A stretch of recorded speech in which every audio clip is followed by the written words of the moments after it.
I don't think these, there we go. There we go.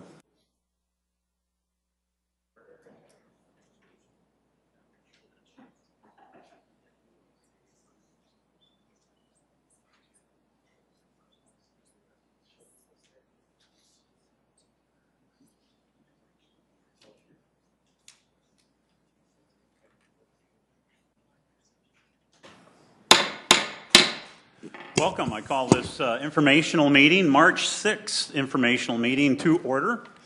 And our first item of business is a staff report from City Clerk, Mr. Tom Greco. Welcome, Tom.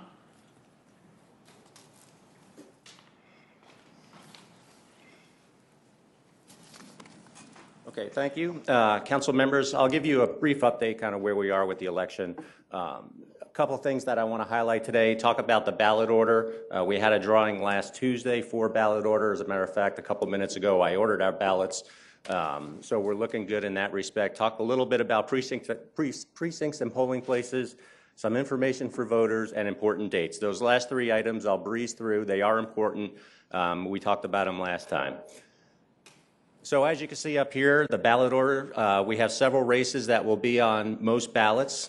We are combined with the Sioux Falls School District, and what you see up there are the names as you'll see them on your ballot. I just want to point out for the Central District, that is our one district race. Just have a map of the Central District. One of the things we really want people to focus on over the next month is, number one, ensuring that you're registered to vote and ensuring that you know which precinct you're in and where your polling place is. We have a lot of great tools online to be able to find that out. But of course, if people have questions, they could always call our office at 88 or 367-8080. Precincts and polling places. We discussed this last time. I just want to highlight it again. There are 4 polling place changes. They'll all get postcards at the beginning of April. That's Precinct 117 is going to be at Sanford Wellness Center, 214 at Eastside Baptist Church, 4-3 at South Dakota School for the Deaf, and 511 will be at VFW Post 628. We also had, and it's highlighted with a red rectangular box up on the map, we had some boundary changes last September or last August, so those folks will get postcards as well. And then, of course, redistricting back in 2017. This will affect some people that are in the Central District. They used to be either in the Southwest or the Northwest District. They're now in the Central District. That's why it's so important to check your voter registration and make sure that you know what races are going to be on your ballot. Some information for voters. I encourage folks to go onto our website, www.siouxfalls.org/election. A lot of great resources there for voters, for candidates, political committees. Go on there and you can find a lot of good information about how to register to vote, how to check your voter registration, because you could do that online just by typing in some basic information. And there's also an app for it. You could download it on your phone to have quick access to it. Just a reminder, absentee voting. If you would like an absentee ballot, you would still request that through your respective county auditor, Lincoln or Minnehaha County. But all absentee voting will be done through Minnehaha County, meaning they'll mail out the absentee ballots, and they'll also conduct the in-person absentee voting at the administration building. Some key dates. The next big date is March 26th. That's when voter registration closes at 5 p.m. that day. It's a Monday. That's also when absentee voting begins. That's when we'll mail out the absentee ballots, and that's when people can start coming to the Minnehaha County Administration Building, the auditor's office, to cast an absentee ballot. We have some campaign finance reports due at the beginning of April, and then we hit the regular election on April 10th. Polls will be open from 7 a.m. to 7 p.m. And with that, I'll take any questions that you may have. Okay, any questions for Tom? Councilor Rolfing. I have 2 of them. Tom, friends of mine are in the new part of Central District for this, and were they supposed to receive a letter indicating where they're voting? They'll get a postcard. Yep. They'll be getting it. Okay. And the second question was, I took my my wife is going to be out of town during the voting time, so I took it down her absentee vote form down to Minnehaha County yesterday, and they indicated that we'll just send this off to Lincoln County for you. Yep. But is that the way it is? I thought you said it Well, was all through. ideally, you'll send it to your auditor. I mean, all three of us work closely together, the auditor's office and my office. Ideally, you'll send it to your auditor, particularly if you have other races that you want to absentee vote on. But ultimately, if you bring it to the wrong office, they'll get it to the right place. But it's important because absentee voting, the deadline is Monday, April 9th. And if you bring your absentee application, say, to the Minnehaha County Courthouse Administration Building, it may not get to Lincoln County on time. So I encourage people to bring it to their auditor. Okay, and that will be clearly delineated in the letter that comes with the absentee ballot when they mail it to her. Yes, well, they'll get the absentee ballot by mail, and they'll have a return envelope, and that they'll just return. What we're talking about, I think, is the actual application. Yeah, Yep. okay, got it. Thank you. Any other questions for Tom? Okay, seeing none, thank you very much, Thank you. Mr. Greco. And our next order of business is a staff report from Jim David, City Council Operations Manager.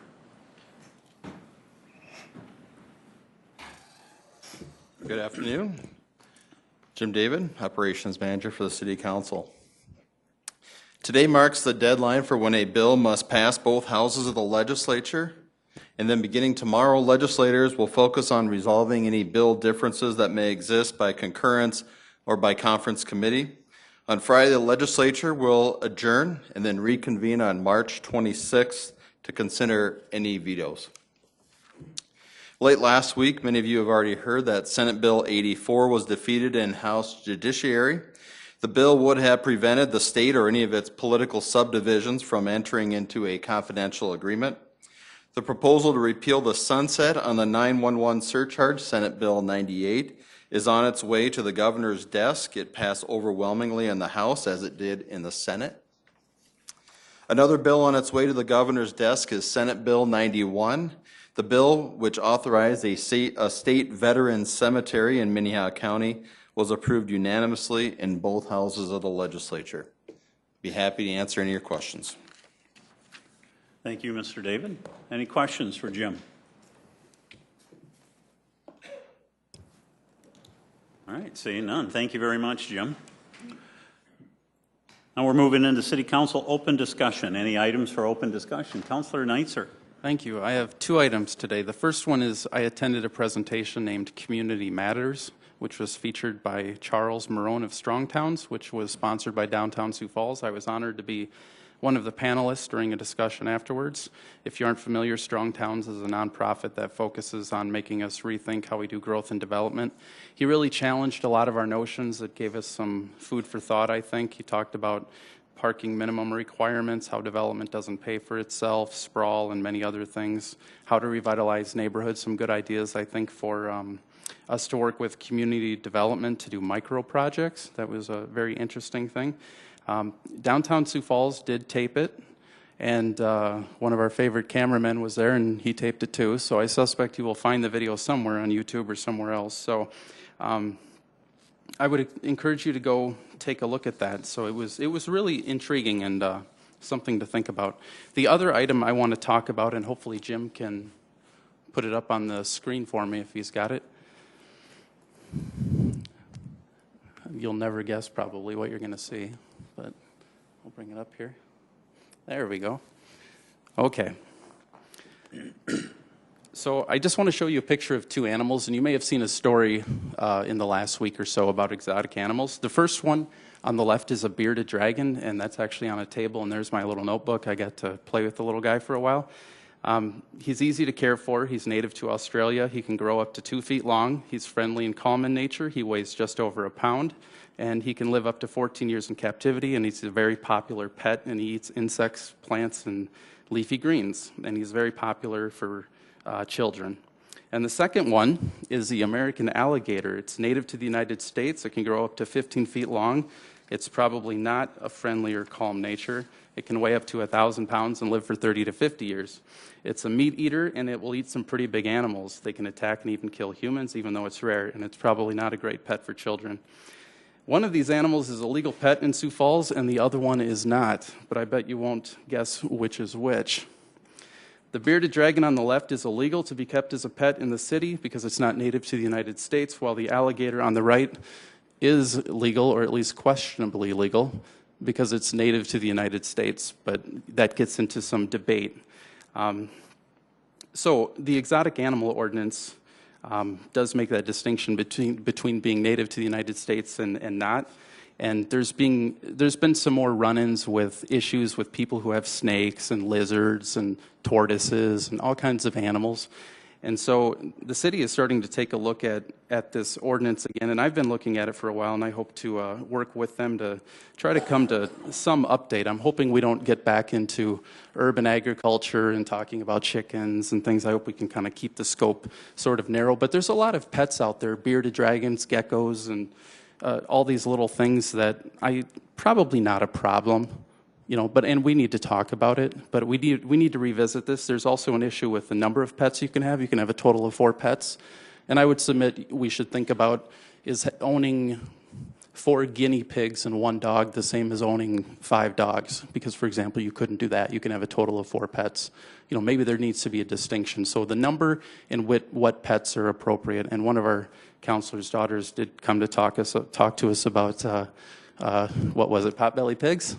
So, that could be a discussion as well. I'm not sure where I come down on that. Omaha does allow it up to 20 pounds, but there's a lot of things that are called potbelly pigs that are not potbelly pigs. People just use that as a catch-all sometimes. So, anyway, it's an interesting discussion, and I hope we can take a look at it. And it's just something that has just come up over and over recently. I won't say anything about the recent case to respect their privacy. I'm sure they'll get it worked out, but I hope we can do something with it. So, thank you. Thank you very much, Counselor. Any other items? Counselor Rolfing. Just to dovetail on that a little bit, as I remember when we put that ordinance together, the word domesticated was in there. Domesticated animal, which I think you might be able to domesticate a bearded lizard, but an alligator, I don't know whether you're going to be able to do that. So there are some words in there that we tried to put in that would limit, but not limit too much, the type of animal that would be available. So yeah, go ahead and take a look at it. But we tried to do as good a job as we could back then. I think we did fairly well. Oh, absolutely. I think there's some contradictory language, and I think there's just some things that are being kept as pets now that just maybe weren't contemplated. Right. So it's just, there's just more and more being done. And by the way, not that particular alligator, but there is an alligator in the city of Sioux Falls, and I've had contact with this guy, and I'm going to go visit it. I think it's about 3 feet long or something like that. So hope it's not too big. I'll keep my distance, but it's happening, so it needs to be addressed. We have a few of them in Florida with us, so we can. We're used to I bet, yeah. So just carry your golf club with you. You're okay. Okay, thanks. Thank you, Counselor. I know that while teaching biology at Lincoln High School, I spent many years in the classroom with Benny the boa constrictor.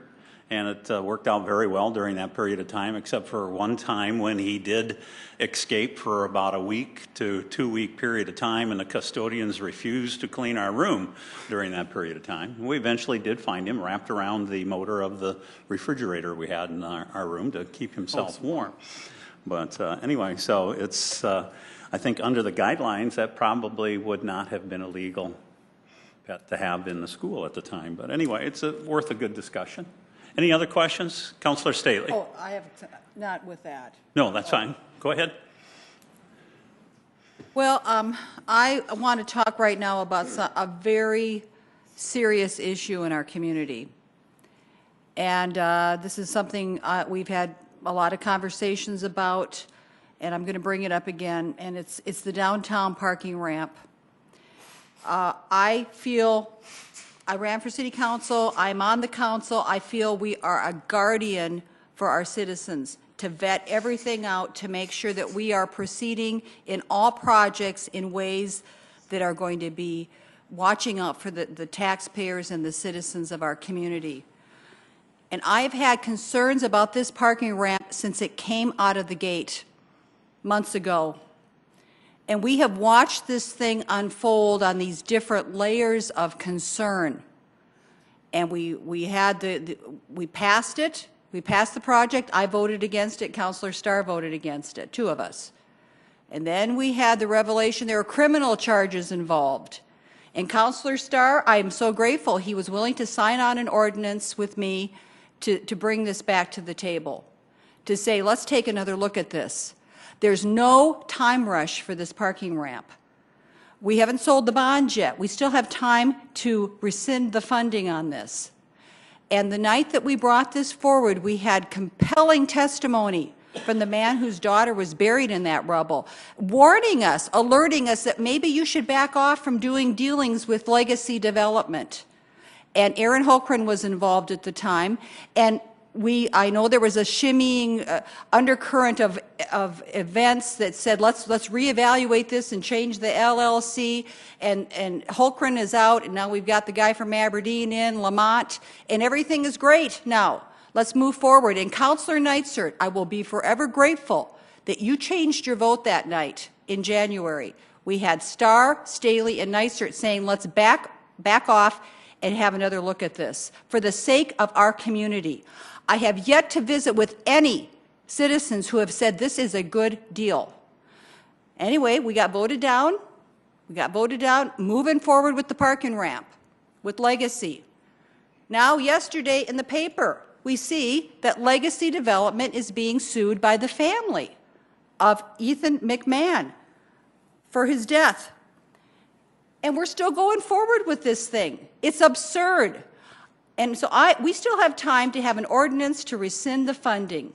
I'm hoping that somebody would sign on with me on this. Our city attorney has said we can do it, to back off and give this a few months and vet this thing out. Let's make sure that there's no more criminal charges coming up against anyone.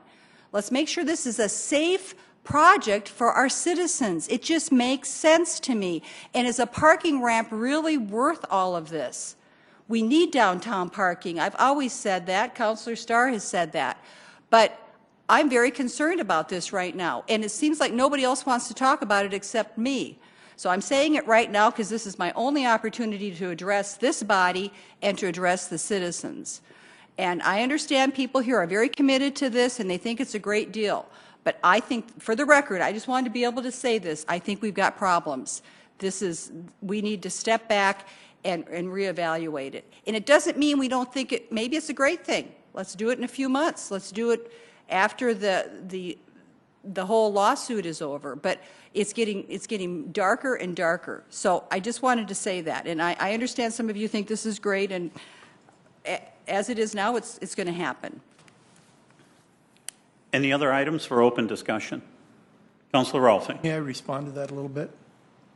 I just want to basically say that the lawsuits that were, I read with interest that article yesterday in the local paper that the lawsuits had been filed, and I noted with a lot of interest that Sioux Falls was not mentioned. The city of Sioux Falls was not mentioned in that at all. And that should be a telling point, I think, in where we're at. If someone thinks that Sioux Falls is involved in that, that would have been obviously part of the lawsuit, and we weren't. So I think it's a waste of our time to go back and revisit this and try and stop a project that will be good for the downtown Sioux Falls area. Any other items? I just have one, and that is that this Tuesday afternoon and evening are the final sessions for the Summit League basketball tournament that's been held in town here over the weekend. And we've had great attendance at all the sessions, and I'd just like to congratulate our South Dakota schools, the University of South Dakota and South Dakota State University men and women, for making it to the finals in their brackets. So I wish them all the luck moving forward, and this is great for the state of South Dakota, it's great for the Summit League, and it's been great for the city of Sioux Falls. Councilor Erickson. Thank you. I'll be really brief. I just wanted to give a really quick update. Many on this council did get involved in the early stages. I know Councilor Staley was involved, as well as Councilor Neitzer, in regards to Senate Bill 169, which did transform into what we've talked about as adulterated foods and the ability to cook with alcohol in your confectionery confectionaries. So that did pass today. It was in committee yesterday, did pass 12-1, did pass the House floor. Former Councilor Greg Jamieson, as well as current Representative Greg Jamieson, carried the bill on the House floor today. It passed 60-5. It did need an emergency clause on that to make sure that this small business could be up and running. This is not just about one business in Sioux Falls. This is about a practice that has been done statewide and just really fallen under the radar that people didn't realize that they couldn't do it, but has recently come to light. So this is a positive for the state as a whole, as well as this business, to bringing light to that. So I think those involved, there was Senator Peters, Senator Soholt, and many others that were involved in this particular item. It was amended, can go to the Senate for concurrence. Once the Senate does concur, which the amendment that was made does allow those that have a liquor license to use more alcohol than that 0.5%. Like I said, Councilor Neitzer here did a lot of the research and found some model legislation for us to use for that bill. They can use the higher alcohol contents because they have the liquor license. They just have to follow the rules of the liquor laws, meaning you have to be 21 to partake in this type of dessert. This could be on the governor's desk as early as tomorrow, and then will be in law immediately as long as the Senate does concur. So thank you to everyone involved. I know it does take a full team to get something done quickly, and this was a very beneficial thing for our community. So thank you. Okay, thank you, councilors. Councilor Rolfe. Yeah, I need to, with the promotion that South Dakota State and University got. And thank you very much. That's very important. I also want to make sure that everybody knows that at 5:30 on Friday, Augustana, the women of Augustana are hosting a regional tournament for the Division II in hopes that they can come through the region and play for the Division II championship, which is going to be held in Sioux Falls next weekend, and be part of the Elite Eight coming into that. So I would encourage everybody to get out on Friday to the Elman Center and support the Vikings also. Actually, Counselor, I was promoting both the University of South Dakota and South Dakota State University. Yeah, I said both of them, didn't I? Okay, anyway, moving forward now. Thank you very much. Good discussion, everybody. Our first presentation is What Works Cities Open Data Initiative, and Sue Quanbeck-Etten, Director of Central Services, will be presenting. Welcome, Director. Thank you. Good afternoon. Sue Quanbeck-Etten, Director of Central Services. More and more cities across the country are making data readily available to the public, thus the term open data. Cities are also using data internally to help make better business decisions. Open data provides the raw materials for analysis. So an open data portal is the online public access to the open data. So City of Sioux Falls, our open data portal was launched in early 2017, so just about 1 year ago. And at the same time, the city applied for free program assistance from What Works Cities to help us refine the process for releasing data.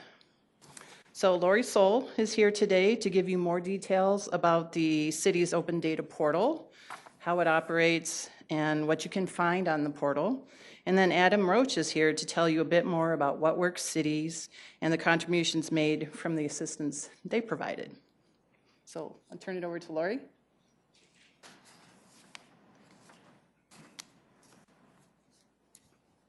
Good afternoon. I am Lori Soul. I'm the GIS manager under Central Services. Today we're going to talk about open data and how GIS got involved in that process over the years. So the City of Sioux Falls, GIS has a long history of sharing data with the public. This tradition grew exponentially when we received our first digital aerial photography acquisition in 1998, which you can see on your screen on the left. That is what the intersection of Arrowhead Parkway and Veterans Parkway looked like in 1998, and there's a 2017 image of it on the right.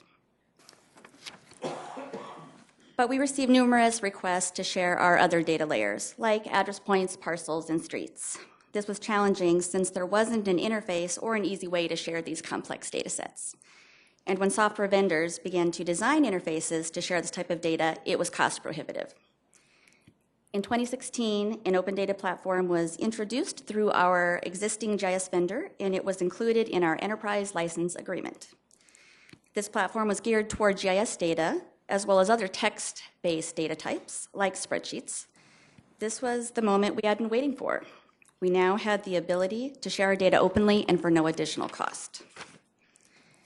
I visited with our legal team, the mayor's office, department heads, to gain approval to share these GIS data sets. I also gained approval from Minnehaha and Lincoln County to share information regarding parcels, since this is a shared resource between all of our agencies. And as Sue mentioned, in early 2017, our open data site was launched. The City of Sioux Falls Open Data portal can be accessed from gisopendata.siouxfalls.org, or even easier, just go to siouxfalls.org. There's actually a link right on the front page to data and maps. The Open Data page starts with the screen shown, and from here you can search for data. You can do this a few different ways. You can type the name of what you're interested in the white box. For example, maybe you're looking for streets. You can also leave that search box blank and hit the magnifying glass, and you'll actually get all of the results of our open data in a scrolling screen. Currently, we have 64 spatial data layers. We also have 14 links to data stored elsewhere.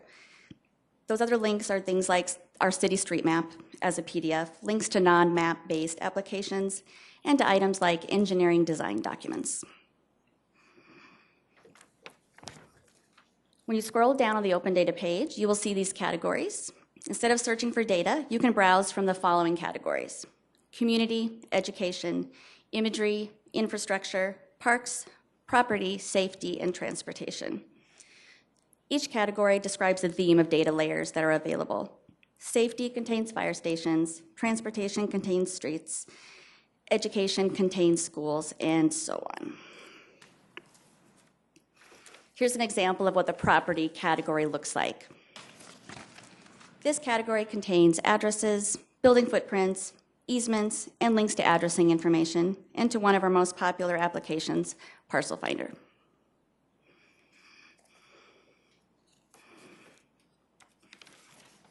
To demonstrate the features in the interface, when you select City of Sioux Falls address, you are brought to this Overview tab. A very brief description of the data set is provided. This tab also lists all of the fields available in the data set and indicates which fields can dynamically be made into a chart or other visual, allowing analysis of the data on the fly.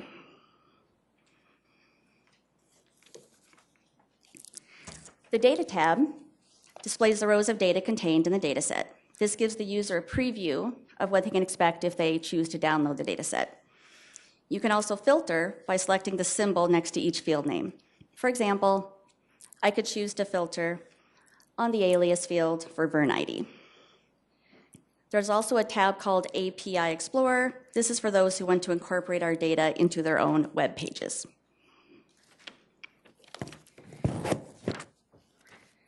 When you're ready to download the data, you have three options. You can download a spreadsheet, you can download a KML file that's used in items like Google Earth, or you can download a shapefile. That's a GIS-specific data format. If you choose to filter your data in the previous tab, here you could choose to download just the result of that filter. On the right on the screen is a spreadsheet, which is the example of an option if you choose to download a spreadsheet. The user can now choose to analyze the data set based on their needs. Finally, each data set provides a link to our Creative Commons license, which accompanies all of our data. This makes it clear to our users that they can copy and distribute the data in any medium or format and can remix, transform, and build upon the material for any purpose, even commercially. Adam Roach is here to share more about the assistance received from the What Works Cities partners, and then I can take any questions at the end of the presentation. Thank you very much, Lori.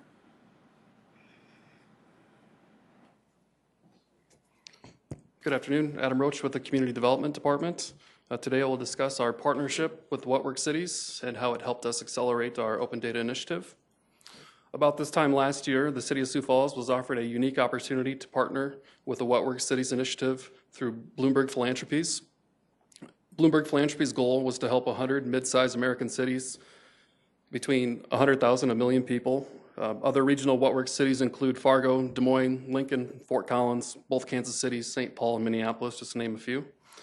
The What Works City's mission is to elevate and accelerate city's use of data and evidence, engage residents, make government more efficient and effective, and improve residents' lives. The city was fortunate to be chosen as a What Works City, which resulted in receiving technical assistance from What Works City's partners that include Johns Hopkins University Center for Government Excellence, the Sunlight Foundation, Results for America. Internal partners consisted of project management, community development, fire, police, health, property maintenance, code enforcement, GIS, IT, the attorney's office, and the city clerk's office. The city's open data project goal was to establish an internal process to guide the release of data sets and make consumable data readily available to the public and internal stakeholders. The Center for Government Excellence at Johns Hopkins University provided assistance and guidance in creating and prioritizing a data inventory. They also offered input into the process of engaging internal and external stakeholders and standardizing an internal process to prioritize and release the city's data. The Sunlight Foundation helped to develop internal framework and an open data program guidance document that outlines the city's intentions for revolving around open data based on best practices from across the nation. Although we have completed our open data initiative with What Works Cities, our partnership remains constant as we continue to engage in monthly conference calls with GovX and Results for America. We also remain connected to the 100 What Works Cities, What Works community of cities, which provides technical expertise on an array of challenges and opportunities, a social media platform called Slack that includes all the participating What Works Cities partners, and we have an unlimited access to a plethora of webinars and other various training opportunities provided by GovX, Johns Hopkins University, Results for America, and the Behavioral Insights team. And with that, we can open up for questions. Thank you very much. Any questions for any of the presenters? Councilor Rolfe. Brian, or Adam, one of the things that I pushed throughout my career here, if you will, my term, is cooperation between the cities doing governments. Minnehaha and Lincoln County part of this, or if not, when will they become part of it? So the parameters for the What Works City selection is cities between 100,000 and 1 million people. So Sioux Falls is solely that, but that doesn't mean that we're not opening to partner on an array of things. We haven't discussed it with them at all, or we're not able to, or? We can always, the platform with What Works City, it's always open, and I'm sure that they've explored or have worked with other communities that have the same challenges that we do, which is, exploding outside of our county. But nothing formal? Nothing formal, no. Would there be benefit to that? Oh, I think so. Absolutely. Okay. Any other questions for any of them? Councilor Neitzer. I don't think people probably realize the power that there is here. This is not just the stuff you can click around on, but this is like my bread and butter, which is downloading these spreadsheets and converting them to comma-separated files and importing them into a SQL database and using it, because I've done that with the zoning stuff. It's pretty cool. But I did want to ask, how up-to-date is this? Like, if I look at the parcel, like a spreadsheet that has the parcels, is that real-time, or is it? The data that comes from our GIS database is as current as last night's data. We have a production database environment. Every night, those files are copied over to where our website can see them. So yes, this is all hitting up-to-date data. The only data that is probably not as up-to-date will be data if for some reason the data isn't up-to-date at its source. So basically, if this is actually the same data that we work with in the GIS department here at the city. Okay, so citizens are basically seeing pretty close to real-time data, pretty much what the city sees. Yes, they are, and we make sure that in our department we do quality check our data as best we can, and always make sure that the data is has gone through a rigorous quality control process. Okay, and I guess the other question is, this has to be a mountain of data, and there could be a lot of stuff going back and forth. Do you host this locally, or is it out on somebody else's servers? The latter. The data is actually hosted. It's kind of a mix of two things. So basically, the interface is a cloud-based interface. It's called ArcGIS Open Data, but the data does actually sit on one of our web servers at the city. Okay. But it's a very efficient software environment, so it's a very quick transaction for each request. Okay.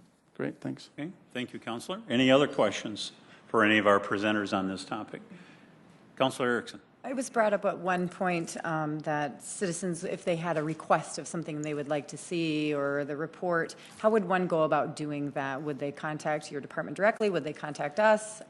Talk to me a little bit about how that would work. That's a really good question. I think I'll actually have Adam answer that because one of the processes we worked through with the What Works Cities program was actually putting together kind of a set of rules, not rules, but steps that we would go through to ensure that data requests are being met. So the goal is to log any of those requests and to see where popular data sets lie, and then those would naturally rise to the top of those being released. Okay.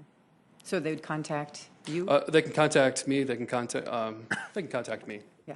Okay. Thank you for that. And I'm not sure exactly what the citizen request was at that point. I think it was more historical knowledge over election stuff and over any petition drives or any of that, just having that all in one place that you could pull it up, be able to dissect that, and just look at the data really to know what has gone on over the history of our city. So, and Tom is a part of our execution team, and I know he's been working on it. Yeah, perfect. Thank you. Anybody else? Okay, very good. Thank you very much for the presentation. Okay, moving on, that brings us to our second presentation of the afternoon, City Noise Ordinance. And this will be presented by Alicia Kalura, our Assistant Director of Public Health, and Galen Schmidt, Assistant Police Chief, and Director Mike Cooper are here as well.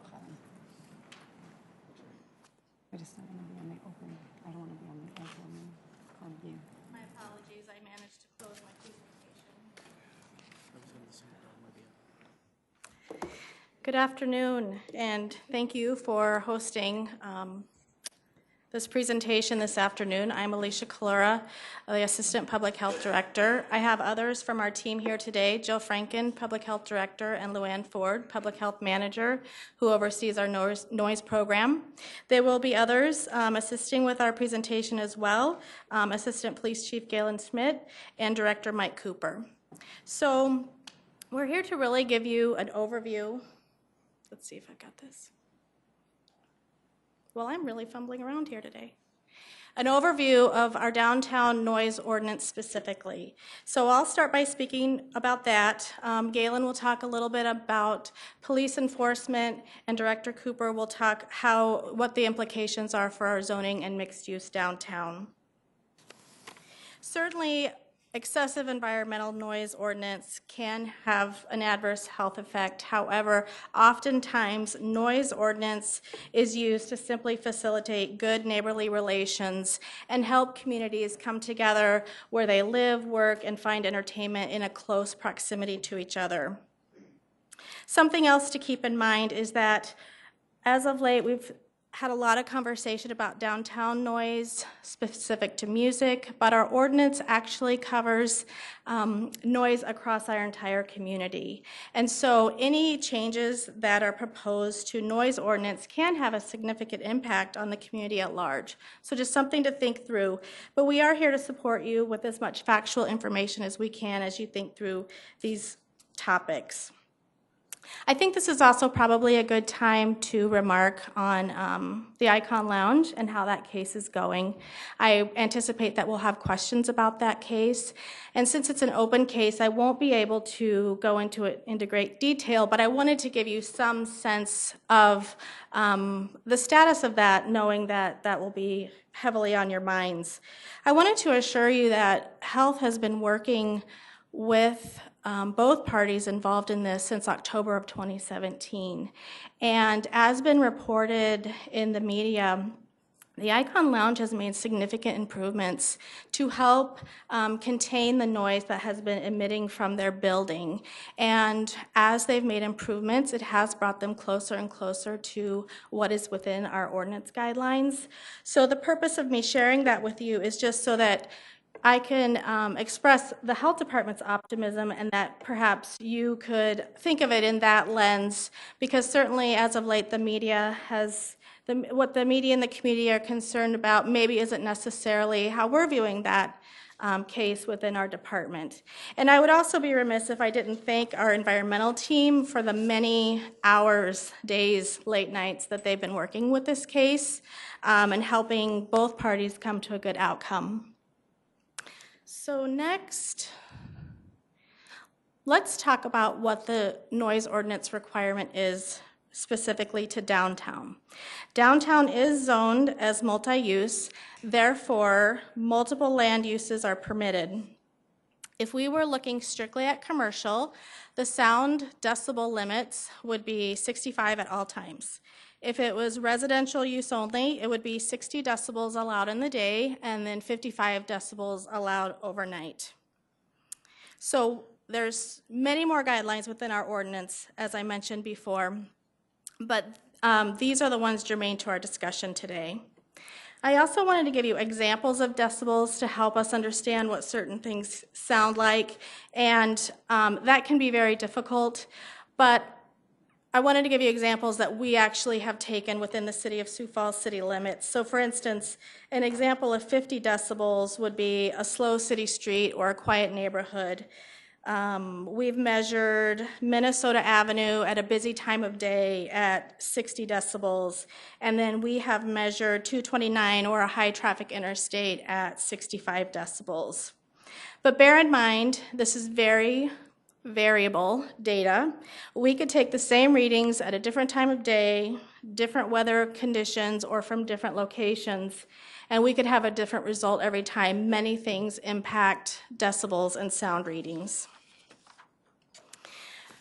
The decibel levels were reviewed for the downtown Sioux Falls district in 2009 and 2010, and at that time there was a lot of interest from residents and business owners at looking at accommodations that could be made for downtown because it is a thriving area of mixed use. So one of the examples that came from that work is that downtown does have the ability to have special permits that allow the noise to be a little bit louder and go a little bit later into the night than you would see elsewhere in the city. So let's talk about enforcement and how we would respond to a complaint at the health department. This is very specific in ordinance, and if a complaint was received about an entity downtown, since it's multi-use, we would utilize the most restrictive land use in that case. And I want to just share with you and read it to you since it is specific. In ordinance it says, when a noise source can be identified and its noise measured in more than one land use category, the limits of the most restrictive use shall be applied at the boundaries between different land use categories. So again, to reiterate, if a complaint was made from a residential and the complaint was regarding a commercial usage, we would use the most restrictive as outlined in ordinance, which is residential. The way that we respond to complaints is consistent across the city, and so we would have responded to a complaint the same way 6 months ago, 6 years ago. Our response in that regard has not changed. Something else I thought you may want to understand a little bit better is how we measure for compliance when we do get a complaint. And the health department uses what's called an L90. And an L90 is a sound reading over 10 minutes, and then they take 90% of that sound reading to come up with the final result or reading. So, for instance, right now, if I was talking for 10 minutes, you can hear that sometimes there's sound and sometimes there's silences. The L90 is actually taking all of that into account over 90% of the time for 10 minutes. This has been a question that we've had lately. Technology is amazing, and now we can have sound metering on our phones, but that is a different measurement than we are taking. For instance, a sound meter on your phone, if you were standing outside on the street or just talking into it, you would see numbers all over the place, and they might go as high as 70, 75 decibels for noise that seems rather common, but it's not taking that average sound over 90% of the time in 10 minutes, and it is only measuring the peaks. It's not necessarily measuring the silences within that measurement. So it gets a little bit complicated. I apologize. The other thing to know is that when we do enforcement or respond to complaints, just as within all of our code enforcement, we are looking for voluntary compliance. And if you look at the health department statistics on voluntary compliance across all code enforcement, we're over 90% successful gaining voluntary compliance. And we apply the same standards and methods when we're responding to noise complaints. The absolute best outcome is when we can bring the parties together and help them mitigate the issue until it is resolved. And that's the approach that we have taken in all of our cases, really, and we're highly successful with that approach. Okay. To give you a sense of the cases that we have in health as related to downtown, this graph is year-to-date 2018. I know that looks very low, but you remember that most of our cases will come in the summer months. But very few of our noise cases come from downtown. So in 2015, we had 15 total cases, 0 downtown. 2016 was 28 cases, 2 were downtown. 2017 was 17 cases, 2 were downtown. And then year to date, we don't have any new cases coming from downtown Sioux Falls.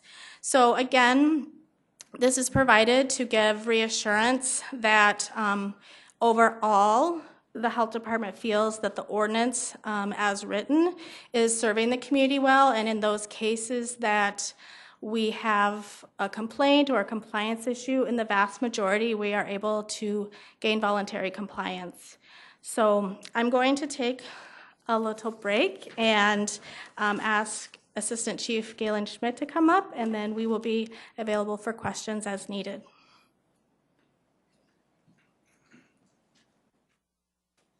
Good afternoon, Galen Schmidt. I'm the Assistant Chief of Police. And I'm just going to talk to you briefly in general terms, not about any specific case, of how the Sioux Falls Police Department responds to noise disturbances. Most of our complaints are generated from loud party type calls, and as Alicia stated, our goal is to get voluntary compliance in the least restrictive way that we can. When our officers are called out to a call, typically they would go to the offender's residence, place of business, wherever it would be, and attempt to have them lower the noise from what it's generated of. And understanding a noise complaint can be many, many things. It can be people talking. It can be somebody blowing snow in the wintertime at 5:30 in the morning. It can be many things that we respond to. So it's not just one type of noise disturbance. Our statistics show over the past couple of years that our voluntary compliance will work 99% of the time. If we are called back, the next step would be a citation that's issued. In 2016, we had 1,568 noise disturbance complaints. 19 citations were issued. Very similar numbers in 2017, where we had 1,555 calls for service with 20 citations. And this year we've had 211 year-to-date with 4 citations issued. One thing I would want to indicate is if a citation is issued, oftentimes a case report would be generated for review if any further action would be taken by the health department or by the city attorney's office. And some of the stuff that we've seen in the media is that we would shut a business down. I've been in the business 25 years. We've dealt with various similar issues in various parts of the city, and we've never shut a business down, nor would we. If we would get called on a complaint, we try to get voluntary compliance, which is 99% of the time. The next step would be a citation. However, if we keep getting called back to the same location over the same period of time on a night, would we ask the management to lower the volume or shut the band down? That would be the last thing that we would offer. And again, in my 25 years, I can remember one time that's happened, and that was when I was a quadrant lieutenant several years ago. So, thanks.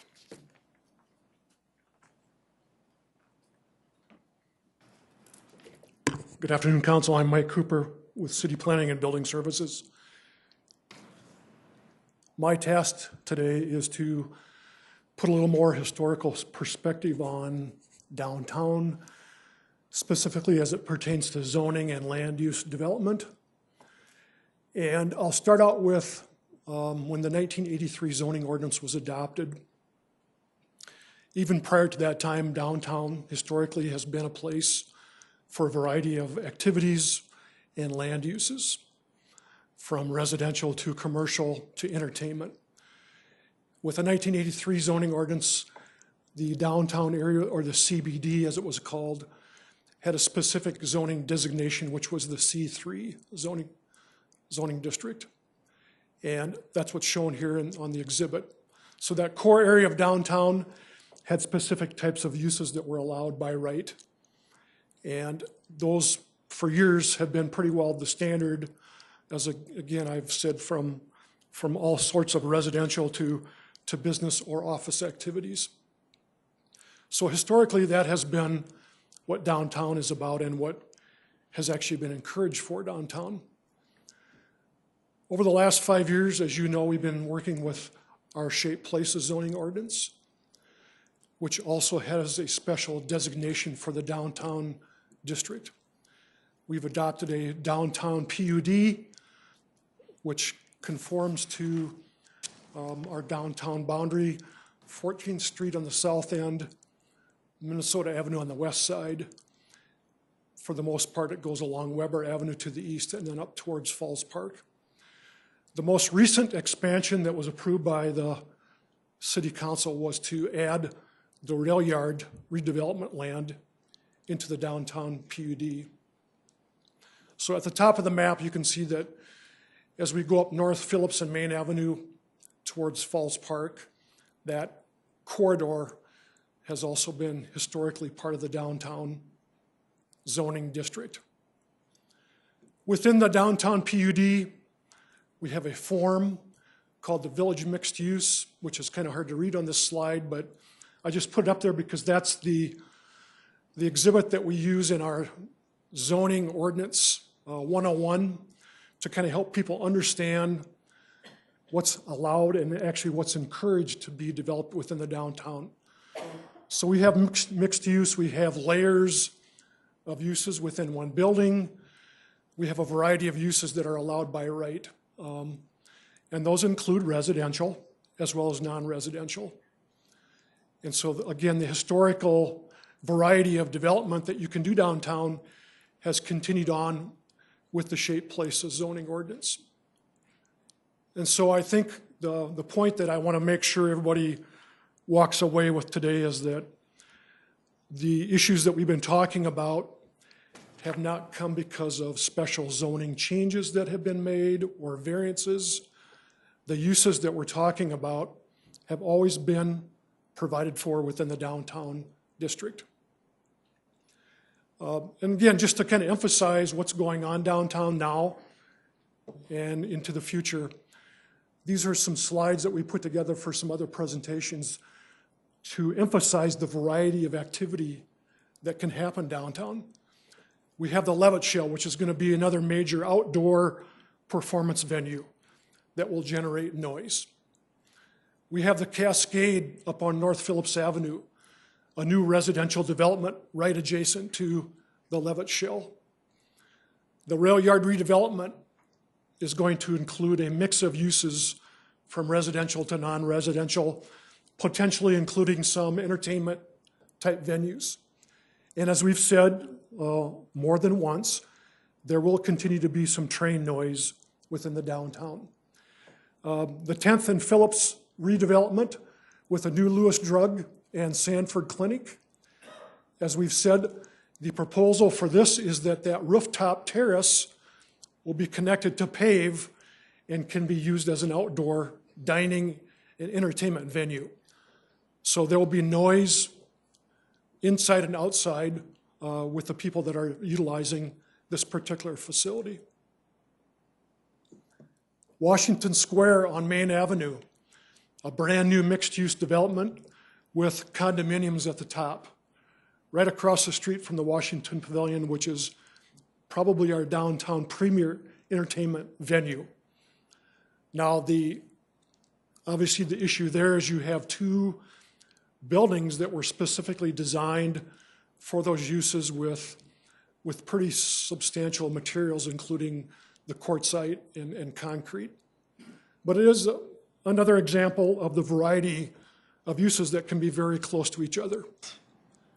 The mixed-use parking ramp, I'm just showing that because that could be another example that we would have mixed use of a hotel, or it might be apartments. In another example, with retail or even an entertainment venue on the ground floor. So you can imagine somebody would want to come in and put a building with an entertainment venue and apartments above it. And maybe those apartments are going to have balconies or patios. The Arc of Dreams is just another example of the arts and entertainment theme that we're starting to see more for downtown. I don't think the Arc of Dreams is going to generate any noise other than hopefully a lot of oohs and ahs once people get to see what it looks like. The City Administration Building in Van Epps Park, just another example of a non-residential type land use that's going to be expanding into downtown that maybe could be next to an entertainment venue as well. So the point is, downtown historically, now and into the future, is going to continue to have these varieties of land uses. And as Alicia talked to you about, when we looked at the 2010 updates to the noise ordinance, I think the primary issue at that time was more the outside venues or activities because we were seeing more things along Phillips Avenue, and that's when we were starting to see a lot more apartment lofts and other residential development coming into more the core area of downtown. But as we start to look at some of these examples going forward, I think we're going to see more and more variety of mixed-use development than what we've been used to in the past. And so we're not the only place in the country having these discussions. And I like to tell folks that whenever an issue comes before us, most likely we're not the first ones that have had to deal with it. Here's an example. A busy downtown Arlington Heights is creating noisy dilemmas for neighbors living nearby. The other example, noise is a problem, but residents love living in downtown Chapel Hill. So the question is, how do we have this mixed use development that we can continue to have some compatibility with the issues that are coming up? Does the current noise ordinance work? Will it continue to work, or should we have another look at it going forward? And should we look at what other communities are implementing? As Alicia said, we think with a track record, downtown has been working pretty well with only 4 noise complaints over the last 4 years. People are getting along pretty well. And also, as you heard, we think the issue that we're currently dealing with is probably going to have a pretty positive outcome. So, you as a city council, it's kind of in your hands of what you would like to see going forward, because we know from other examples, when we had a citizen complaint about a billboard, we put a group together and we looked at the standards for billboards. When we had a citizen complaint about our annexation process, we took a long time to review that. When we had complaints about urban agriculture, we took a look at that. And so I think when we have these issues that come before us, it doesn't mean we necessarily are doing things the wrong way, but maybe it says that we should look at what our standards are. The analogy that I have said to a couple people, that we don't want to, jump into the opinion that our current system is totally broken. As an example, if somebody gets a ticket for speeding and they complain about it, that we should raise the speed limit. We don't want to do a shoot from the hip response. But again, the point today is there have not been special zoning changes or variances for these downtown uses. We historically have had a combination of residential and non-residential. And when buildings are transferred from one use to another, that's why we have ordinances and regulations. And downtown is very dynamic because buildings can change from one use to another, and over time, they could potentially change back. So that's another bit of the challenge that we have specifically for the downtown core area. But unless Alicia wants to come up and give you any concluding thoughts, we wanted to briefly provide you with the noise ordinance as it's written today, how it's being enforced, and then within our downtown, how we're dealing with land use and zoning issues. So with that, we'll take questions. Okay, any questions for either Director Cooper or Alicia or Assistant Chief Schmidt? Councilor Neitzer. First of all, could you go back just one slide? I just have to point something out. Now, is it just me, or is that a Kermit and June Steiger's doppelgangers there? It's rather eerie. That's actually Chapel Hill. Yeah, that's, yeah. It kind of looks like Counselor Steiger, so. Anyway, so I've been looking a lot at this issue, and I'm trying to reserve judgment because I haven't heard it. And I think for me, the big thing is that I'm trying to figure out, is this a one-off issue that's going to get corrected, or is this indicative of a larger issue? And I don't know. I don't know the answer to that. The other thing is that there's a balance between, in a downtown district, we want people to live downtown. I want people to sleep, and I don't want jackhammers at 3 in the morning. I've used that analogy with many people. On the other hand, it's a dynamic mixed-use district, and so you kind of wonder, does the standard of residential downtown, should that be the same as out in the burbs where I live? And so that's a good debate. So it's stuff to think about, and I appreciate the education. I do have a couple of questions. So to be clear, the measurement would be taken from the property line of the use being impacted for purposes, like across my fence as an example, for very simple terms. A guy, somebody's playing a stereo in the house next door. It's at the property line it could be taken? Yes. Okay. I believe it would be taken from the property line of the most restrictive use. So what you're saying would be correct, that it would be taken from the property line. So it could be taken from the outside on a deck, as an example. Well, I think in this example, the properties of residential start on the second floor. So that is where a reading would be taken. Okay. As well as readings are taken from the ground as well.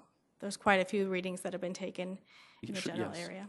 Now, the special permits, is that only for an outdoor event, or can I get one if I'm having a concert in my lounge or venue? Sure. I can say, at this point, there isn't anything in the ordinance to say that it could not be used for an indoor event. We have generally used them for outdoor events. It is an outlier that we have a complaint about noise from emitting from within a building. So the vast majority of people that are seeking noise permits have been outdoor concerts, outdoor events, events on Phillips Avenue, and those permits allow them to go, like I said earlier, a little bit later and a little bit louder on the weekends downtown. Okay. And how much is a citation, and does it go up with if you're repeatedly cited, as far as the fine, the amount? Yes, the citation would start at $100, and then they do go up like all code enforcement citations. 1, 2, 3. Okay, regardless of whether the police goes out, I mean, do you have the authority to issue a citation if it's during the day, or do you have to call the police, or can they only write that ticket? Health can issue citations, yes. Okay. And the appeals process, I'm just about done. That's okay. The appeals process would be the same. Anyone who has received a citation can appeal that process through, I think they have 14 days to appeal that process with the city attorney's office. Yes. An administrative citation, just like a zoning violation or any other violation? Yes. Okay. And then as far as trains, obviously we can't conflict with federal law, so they have to blow the whistles. Yes. So that's a given. So they can't be. But are they sovereign, as in, like, if they're rumbling and making noise, are they on sovereign federal land and we can't touch them? I'm going to have to ask Director Cooper, perhaps, if he can give a better answer to that. Yeah, the city does not have jurisdiction over the railroads as far as Yeah. the daily train noise. As a side note, we are currently working on a process to create a whistle-free zone for the downtown. So we kind of know going forward what that would involve, but there will still be trains going through downtown. But currently, we don't have any jurisdiction. Absolutely, and I do know that getting the noise-free zone is a lot harder than it sounds. It's a big can of worms. The last thing I want to point out is I'm looking at the person who has spent tens of thousands of dollars to bring their building into compliance, and I do appreciate that work, and that's the large reason why they may be getting into compliance, and I want to recognize that owner. Councilor Selberg. Thank you, Mr. Chair. Well, it's nice to hear that you're optimistic about a positive outcome on this issue, and it's nice to hear some of these facts too, like we're 90% successful getting voluntary compliance. What is kind of the procedure of, let's say you get the 10% that aren't? I mean, is it if we have to come back here twice, there's going to be a citation, or was there a standard procedure on that? Well, when we're speaking specifically about noise complaints, I would say that our success rate is much higher than 90%. I cannot think, and Luann Ford may have an example to share with you, I cannot think of a case where we have not been able to come to a resolution and a good outcome. So I would say we're much higher than 90%.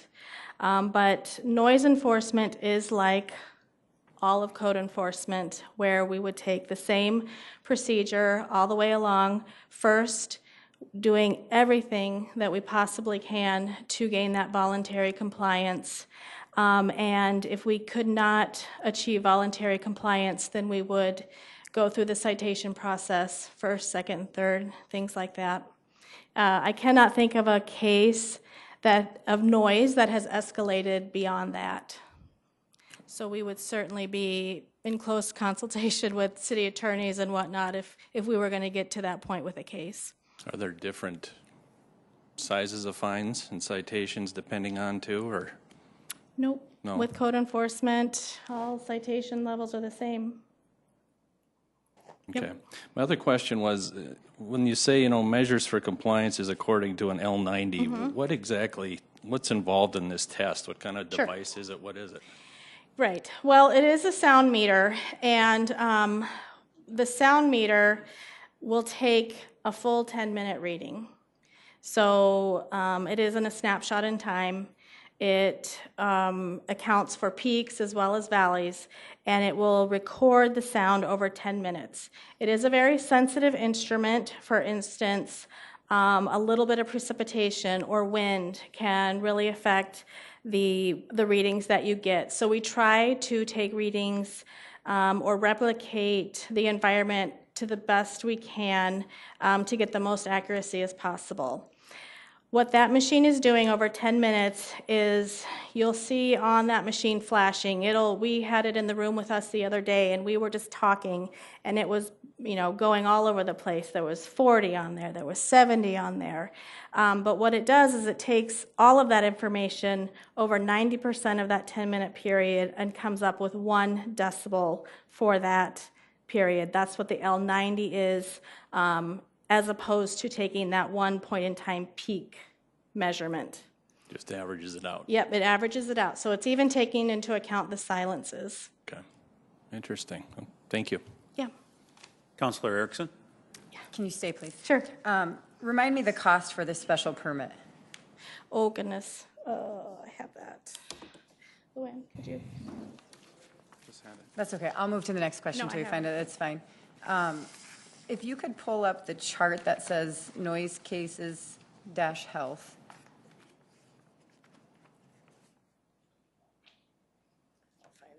Okay. My question is, as far as this chart, and then we heard from police, and Councilor Neitzert and I kind of were looking at each other going, wait a minute, I need a little extra explanation with this. Because we heard that there, in 2017, are 17 cases to downtown, but we heard 1,055 calls, but 20 citations. So talk to me about where those differences are with the 17 and the 2? I'm not following that. I can talk through that a little bit. So health does have a noise program and oversee the noise ordinance in general. However, many noise complaints happen after hours, overnight, and the police department does respond to those. So these would be cases that would come into the health department, just like any other nuisance case or complaint, and that's what we're logging. So a lot of these, so for instance, the ones from downtown that I can think of that are represented, at one time there were trash haulers going through very early in the morning. There was another, I think 2 cases that were generators coming from food trucks. And then the one case from noise emitting from within the building. So generally health or police can receive complaints, but with police on duty 24 hours a day, people will call 911 for a noise disturbance, and those were the numbers that Assistant Chief was giving compared to our numbers. Okay, so really the 2 almost need to be merged together. Right. Well, what I wanted to give you a sense of is what we're looking at specifically to downtown, and that we don't often get downtown complaints and concerns at the health department. Right. So of these 1,055 calls and 20 citations, do we have that broken out as far as downtown versus not downtown by chance? I can ask Assistant Chief if he has that. Oh, where did it go? Did you break that down? None of them were downtown. None of them were downtown? None of the citations. Okay. And I'm sorry. Except for the one in 2000. Can I ask you another question? I'm sorry, Mr. Chair, are you okay with that? Thank you. Of these citations, have any of them been challenged or taken to the next level versus just paying the citation? I don't have that information. Okay. Yep. Are any of them repeat citations of the 20? No. Those are all singular, different ones? Yep. Okay, thank you. Yep. Councilor Staley. I have about 6 things, so do you want me to go with 2 or 3 first? And No, go ahead. Proceed. Well, first of all, I want to say thank you to Mike Cooper for your comments about the flexibility needed on these ordinances, and I do believe ordinances are never static, and they have to be flexible, having an ebb and flow with what the community needs at the time.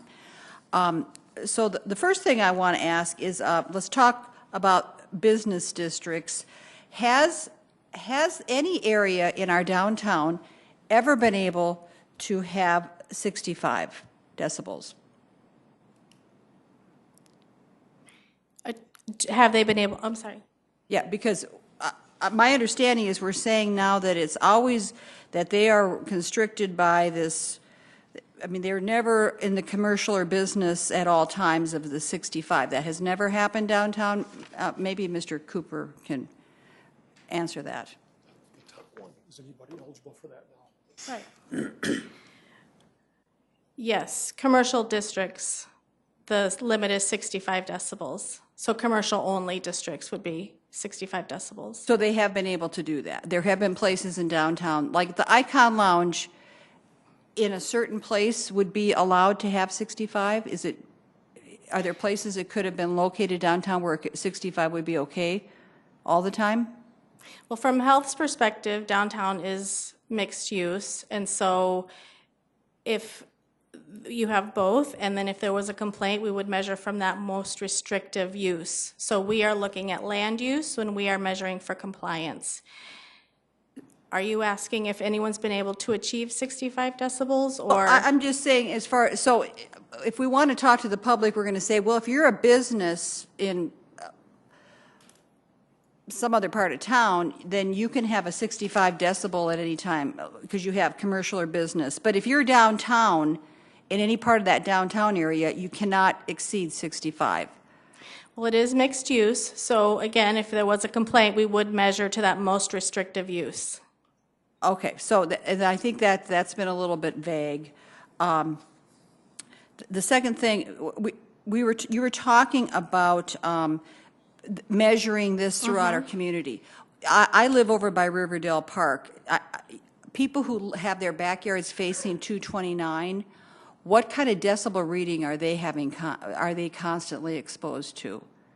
Well, as I shared earlier, the noise ordinance is, we respond to that based on complaints. So whether we've had a complaint or concern from that area that we have investigated, I would have to take back to the team and look into that to see if we have specific measures from that area to be able to respond completely. But let's say that they're subject, because I know people are driving on that interstate all the time.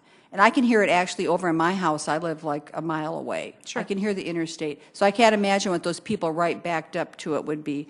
So we would say, we're going to be saying to some people in our community, you're going to have to live with that sound, right? Because we can't do anything unless we put up a wall along the interstate.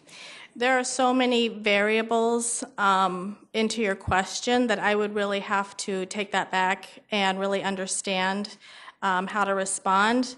It could very well be that while you can hear that sound, that it is not exceeding what is allowable. Sound can be bothersome to people for many reasons other than just the decibel level. There is an annoyance factor to sound that's not taken into account with our ordinance. So someone may be able to hear something very clearly, but that doesn't necessarily mean that it's outside of the ordinance guidelines. So that's why without an investigation, I can't completely answer your question. I have two more things. I received a phone call from a gentleman who lives up in the Norton Froelich area. And part of my concern with this whole noise issue is that everybody's going to be treated fairly. And he's in a residential area, and the city allowed this salvage car thing to go in. And apparently there's a lot of noise coming out of that. They're bringing things in at all times of the night. And he said he called the city, and they said to him, you're going to have to live with it. So just for the record, I don't know if that's accurate or not, but I hope it's not true, because we're concerned about other people downtown having a reasonable amount of sound, that I think we need to make sure we're doing this across the board for everybody, no matter where you live. The last thing I wanted to ask is that the question has come up, when you're downtown and you're building a beautiful condominium, are we requiring a more stringent standards for soundproofing in those condos or apartments? And was there a variance given to this particular developer to have patios that were facing the Icon Lounge? Was that some kind of, were there any variances involved? Because part of what the conversation is that I'm hearing is that, yes, the Icon Lounge might be radiating huge amounts of decibels, but when you're downtown, you have to realize that there is going to be more sound.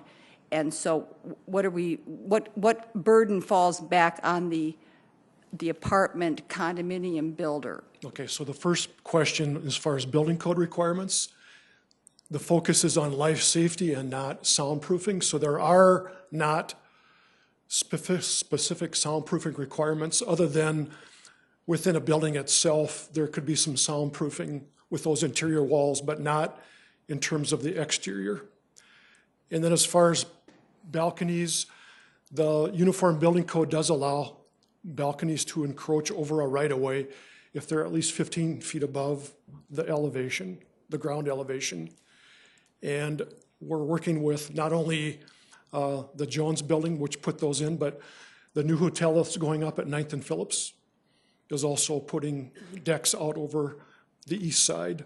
So there is an allowance that we have by the building code, and engineering reviews those as well. So when you say working with, what do you mean? You're working, I mean, We're working with the 9th and Phillips owners too. But you said you're working with the Jones Building.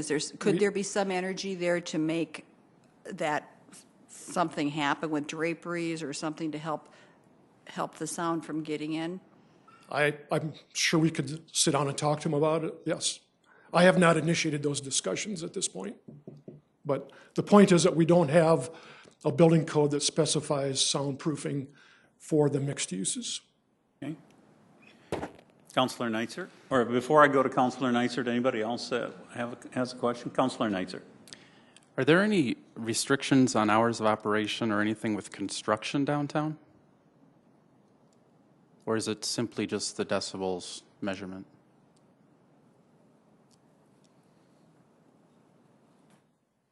Hello, I'm Luann Ford. I'm Public Health Manager for the Sioux Falls Health Department. I oversee the inspectors that manage this program. So to answer your question about construction, construction when it operates during daytime hours is something that if we would respond to on a complaint basis. But when there is a need for late night or extremely loud construction, then we ask them to get a sound permit. The process that we use in construction is a little bit different in sound permitting than it is for music. Music is generally, a concert and people having fun, and it's a different type of noise than construction. It also has a different intention than construction is seen, especially road construction is seen as for the public good. And so, if a contractor is laying concrete and he needs to saw it at 3 o'clock in the morning because of the temperature outside, or it's going to be ruined and he'll have to tear it up and remove it, it's in the public good for him to get that work done. And so towards that end, we would issue a sound permit, but the requirements of that sound permit is number one at the top of the list is that he's working with city engineers to make sure that it really is needed to be done at 3 in the morning. And number two is that we communicate that information to the citizens in the neighborhood so that people know, okay, tonight I'm going to be having a lot of noise at 3 in the morning, but it's only going to go till 5 in the morning and they're cutting concrete and it won't happen again. And so we find that communication and working with the contractors has really done a lot to control the impact that construction sounds have on the city. Okay, so that covers really well public projects. How about just somebody's going to renovate at 3 in the morning the unit next door to me? Is that just a normal sound code? Right. Yes, that would be not seen as for the public good. That's a private entity doing that, and that would be regulated in the same way as other sound issues. And am I correct? I've seen it in other jurisdictions. It doesn't look like we have anything here for impulsive sounds, like just a big boom that's 100 decibels. It's all only L90. Is that correct? No, actually, there is something in ordinance that covers for the character of sound. So you've got impulsive sounds, right, like a pile driver, or cyclical sounds like, for instance, a racetrack where they're going around. And then there's also a pure tone, which would be like a horn or a bell. And if you read through the ordinance, it does say that we need to take off 5 decibels to account for the annoyance factor of those specific sounds. Oh, okay. And it does allow for a certain number of them per hour as well. So if you have, I could go on and on about this stuff, but for instance, if we have a major, like a hospital is building a 6-story building, and they have to pound steel girders into the ground to support the structure, once again, that's for the public good. And so it's going to be pounding and pounding and pounding, and we'll ask them not to do it at night so that it doesn't disrupt sleep, but it will need to happen. Otherwise, we're not going to get a hospital. So sure, all those things come into play. And yeah, I think we all would support that. So has there been, how much work has been done of doing readings? And by the way, it looks like the application cost is $60 for a sound permit. Right. That I have here. Just that question had come up. For a basic permit, yes. Yep. And then how much measurement or are you working on doing measurements? It'd be interesting, I think, to get some ambient noises downtown. Just have your inspectors around, just kind of getting a sense of what it is. Absolutely. We take that ambient sound reading when we're taking an L90 as well, because you're very right. It's impactful. If the background noise is very close to the level of noise of the violation, they affect each other. As it comes closer and closer, it has more and more of an effect. So there's a correction. There's a lot of math involved in this too. So there's a correction factor that comes into account. Excuse me. Also, the ambient noise, we take readings across Sioux Falls and downtown specifically, just to get a feel for just how loud is it in Sioux Falls. And honestly, we have a pretty quiet town. We really do. So you do take that into account. I mean, because I'm just thinking, if it's 54 or 55 just standing in the alley, absent something playing from a private thing, you'd almost have to take that into account. Right, you would. Make a correction. I don't know how you would do it, but Right. because I think other jurisdictions have X decibels over the ambient and things like that, or something like There's that. ways to do that, and there's ways to do, okay, so if you have ambient sound here, and you have a violation here, and then the closer that violation comes to the ambient sound, the more that this ambient sound is going to affect your L90 reading. And so the closer you get, the more impactful this is. And so there is a calculation that is involved also. So it's not just straight decibels, straight L90s. There's that math aspect that comes to it too. Okay, and thank you. And the last thing is, and I'm not sure how we would accomplish this, but this is, as we all know, on a complaint basis. So the thing I've been sort of kind of thinking about is, you know, what is it that we don't know? I mean, there could be a number of people who live throughout downtown, and for all we know, if we measured it in their unit, it might be over 55, but they may have, everybody has a different tolerance, you know? I mean, there might be some people who, because I had somebody contact me that lives in the Gorley building, and they've lived there for at least 6 years, and they mentioned the other entity across the street who has a lot of stuff, and they say it's very loud many nights, and they would never dream, and this is their personal thing, they would never dream of calling because they just figure that's just what it's about living downtown, and they just live with it, or they just expect it, that was part of the deal. So it would be really interesting if you could get in, I don't know how we would do it, if we could get in some units and, you know, take some measurements and find out what is the baseline. You know, it's one thing on the street, but inside of units, you know, is it generally going to be well below the 55, or is it going to be that there's 60 all over downtown, but people just aren't complaining? And I don't know the answer to that.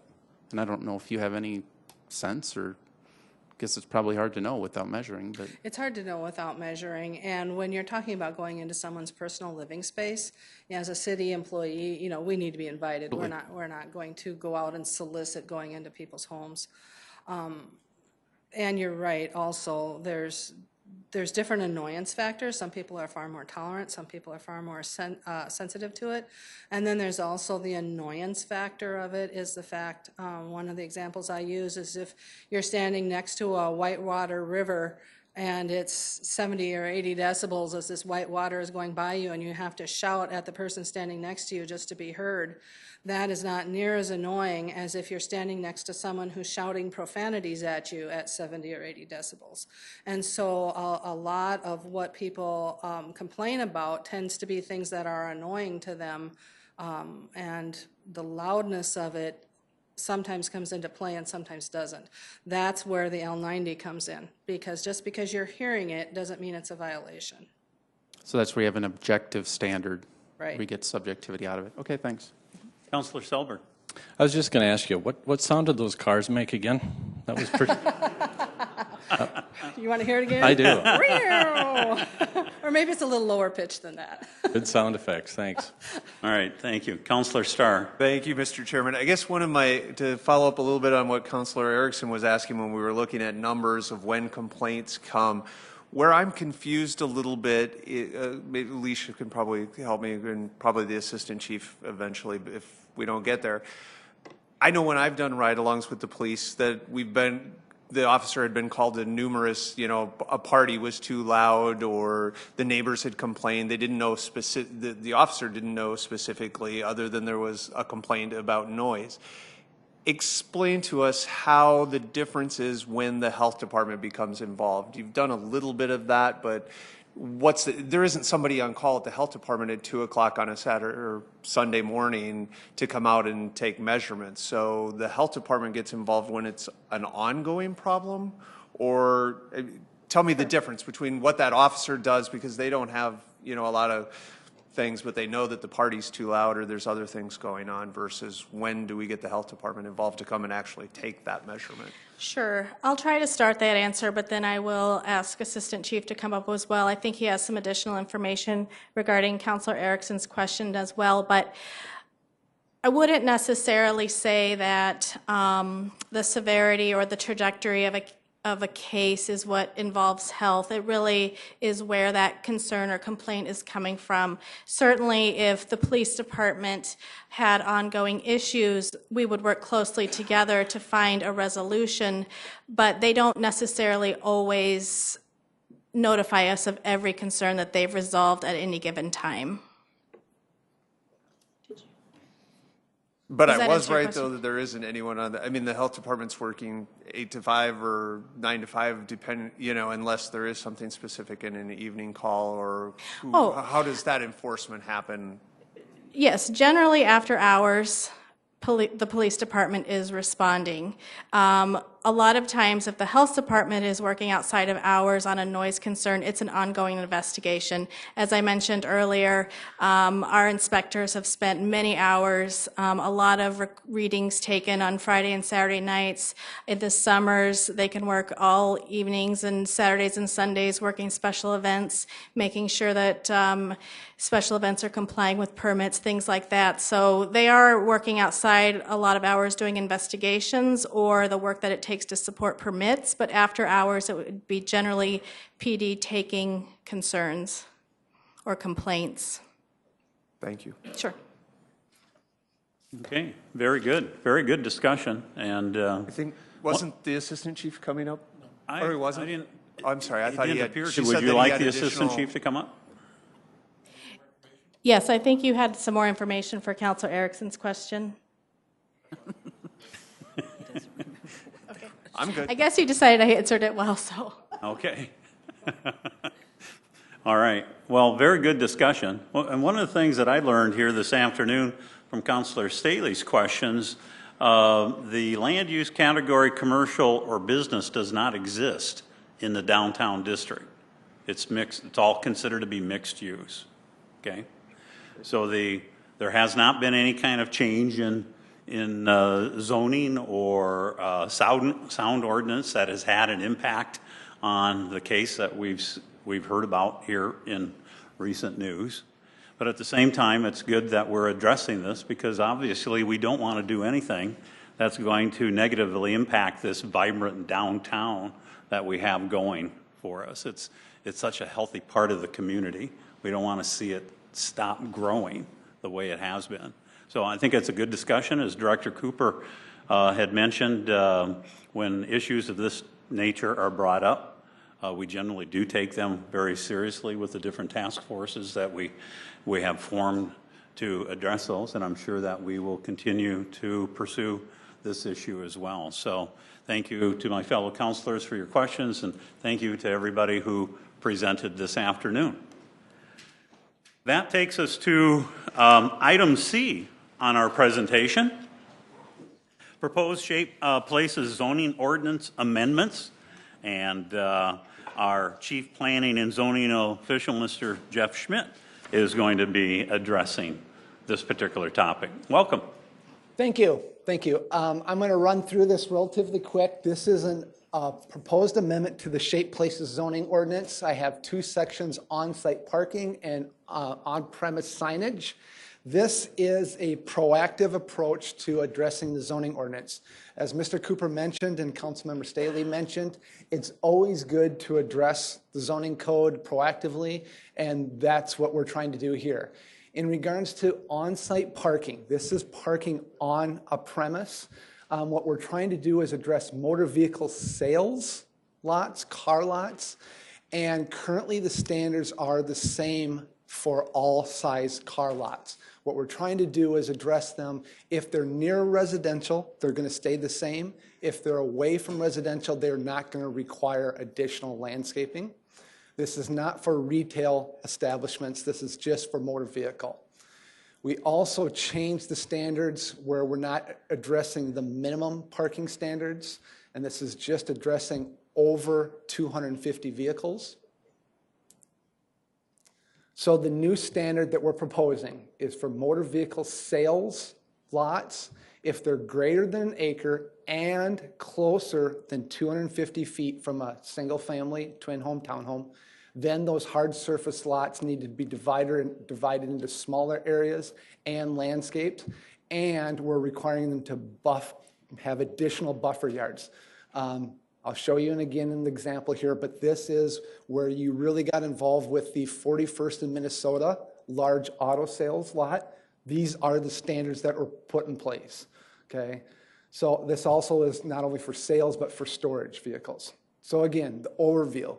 If they're small lots on the left-hand side versus the right-hand side, if they are closer than 250 vehicles, are closer than 250, they have to be increased with their landscaping. If they're not next to single family, we're not going to require those additional standards because they're not impacting the residential.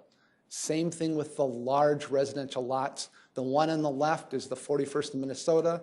When you're impacting single family, we want increased landscaping, but the one on the right, the impacts are to adjacent commercial properties. We're not going to be requiring additional landscaping.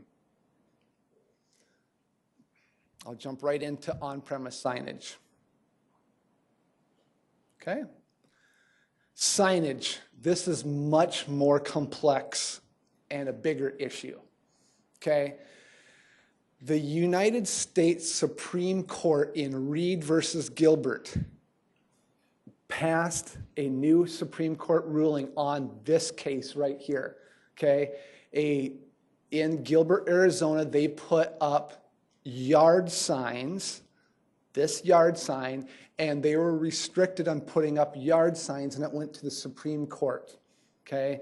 Again, please feel free to read it. It's very complex. Even the Supreme Court judges ruled, I think there's 4 different opinions. But in general, my opinion on this, how I've broken it down and summarized it, is you have to look at content neutrality. And we've always, since 2009, when we've changed our ordinance, we've said time, place, and manner. You have to look, wow, my blues really doesn't show up well here. So when, where, and how. Okay, a sign can go up in any location. You don't get to look at what the sign says. That's discrimination. You can only look at where is the sign, when is the sign, and how is the sign addressed. When, where, and how. You don't get to say what you get to put on the sign. If you start discriminating against what, then it's illegal. So that's what the Supreme Court ruled on. Therefore, what I've done is I've tried to proactively, this is again, we're just asking council, do you agree, should we move forward and address this? This isn't a big uproar from the community that says you need to fix this, but I think we'd rather get ahead of this Supreme Court ruling and say, let's fix this. We currently have exemptions in the sign code. We're exempting from getting sign permits for things such as auto service stations, integral signs, menus, all of these types of signs where they don't have to get permits.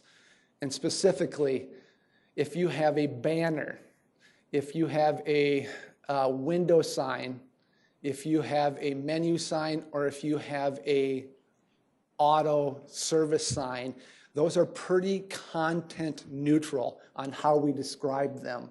And I'm trying to eliminate the wording so that you don't say, well, look, that's obviously if I'm describing it by the content, then I think we're picking on that community. So what I'm going to try to do here is I'm changing the changeable signs from automobile service station to just basically saying you're going to be on the left-hand side is what the current exception is, on the right hand to changeable. Throughout this entire sign code ordinance, please understand, I am not changing the rights of anybody. The size, the location, the timing is remaining the exact same. The only thing I'm changing is the title. So anybody that comes in and goes, can I still get that sign? However they describe, they still get that sign. I'm just going to call it something different so that when someone comes and goes, well, you don't let me have that sign, they still get the same square footage. So here's what we've had since 2009. In the 2009, the purpose, we can always substitute, here's the real wording, non-commercial message and commercial messages. So again, reviewing this with legal experts, non-commercial messages such as political or religious, and everything else is commercial. So it's already in the code, but that's where you'll start to understand as we go through. Current law says construction signs can be this square footage. Political signs can be this square footage. This is where you can really start to see, well, how do you know it's a construction sign, and why are you calling it a construction sign? Well, why are you calling this one a political sign? I'm getting myself in trouble by labeling, so I'm not going to do that anymore. They're going to be non-commercial signs, and a non-commercial sign including a religious sign or a political sign.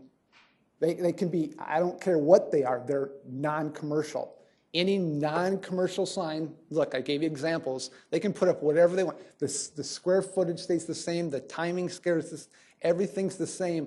I'm just not calling them political signs or religious signs. So it's a non-commercial sign. Well, what about a commercial sign? That's what used to be called a real estate sign or a construction sign. Square footage remains the same, everything remains the same, it just got a new title. And now I showed it to you in a different format. It used to be 100 square foot, it's still 100 square foot. It used to be 32 square foot, it's now 32 square foot. What about in residential districts? It used to be 32 square foot, now it's 32 square foot. It used to be 9 square foot, it's now 9 square foot. I've changed the titles. Again, you spend a lot of time looking at this, it seems like it's really complex. What I've tried to do is take away the titles and call them yard signs, either get a commercial yard sign or a non-commercial yard sign. Lastly, electronic message signs, this is what council's kind of given us direction on. We have a lot of conditional uses, I think 4 or 5, that have come through on conditional uses, and so we're proactively coming through and changing it to what council has given us direction. You want them limited to hours, you want them limited to the size, and limited to the location.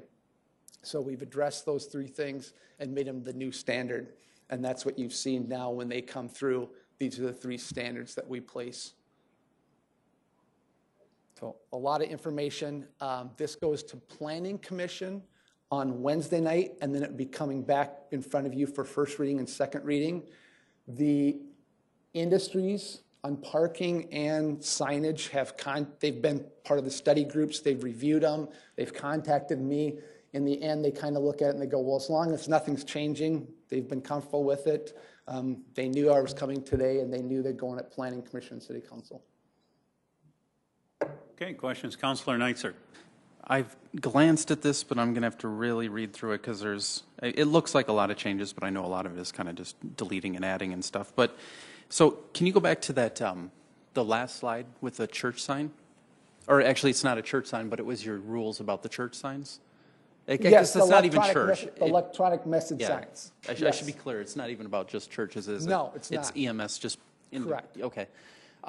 So there was one recently where, and I don't remember how the Planning Commission came down on it, where they were proposing to put it on the wall. It wasn't monument, as I recall. Correct.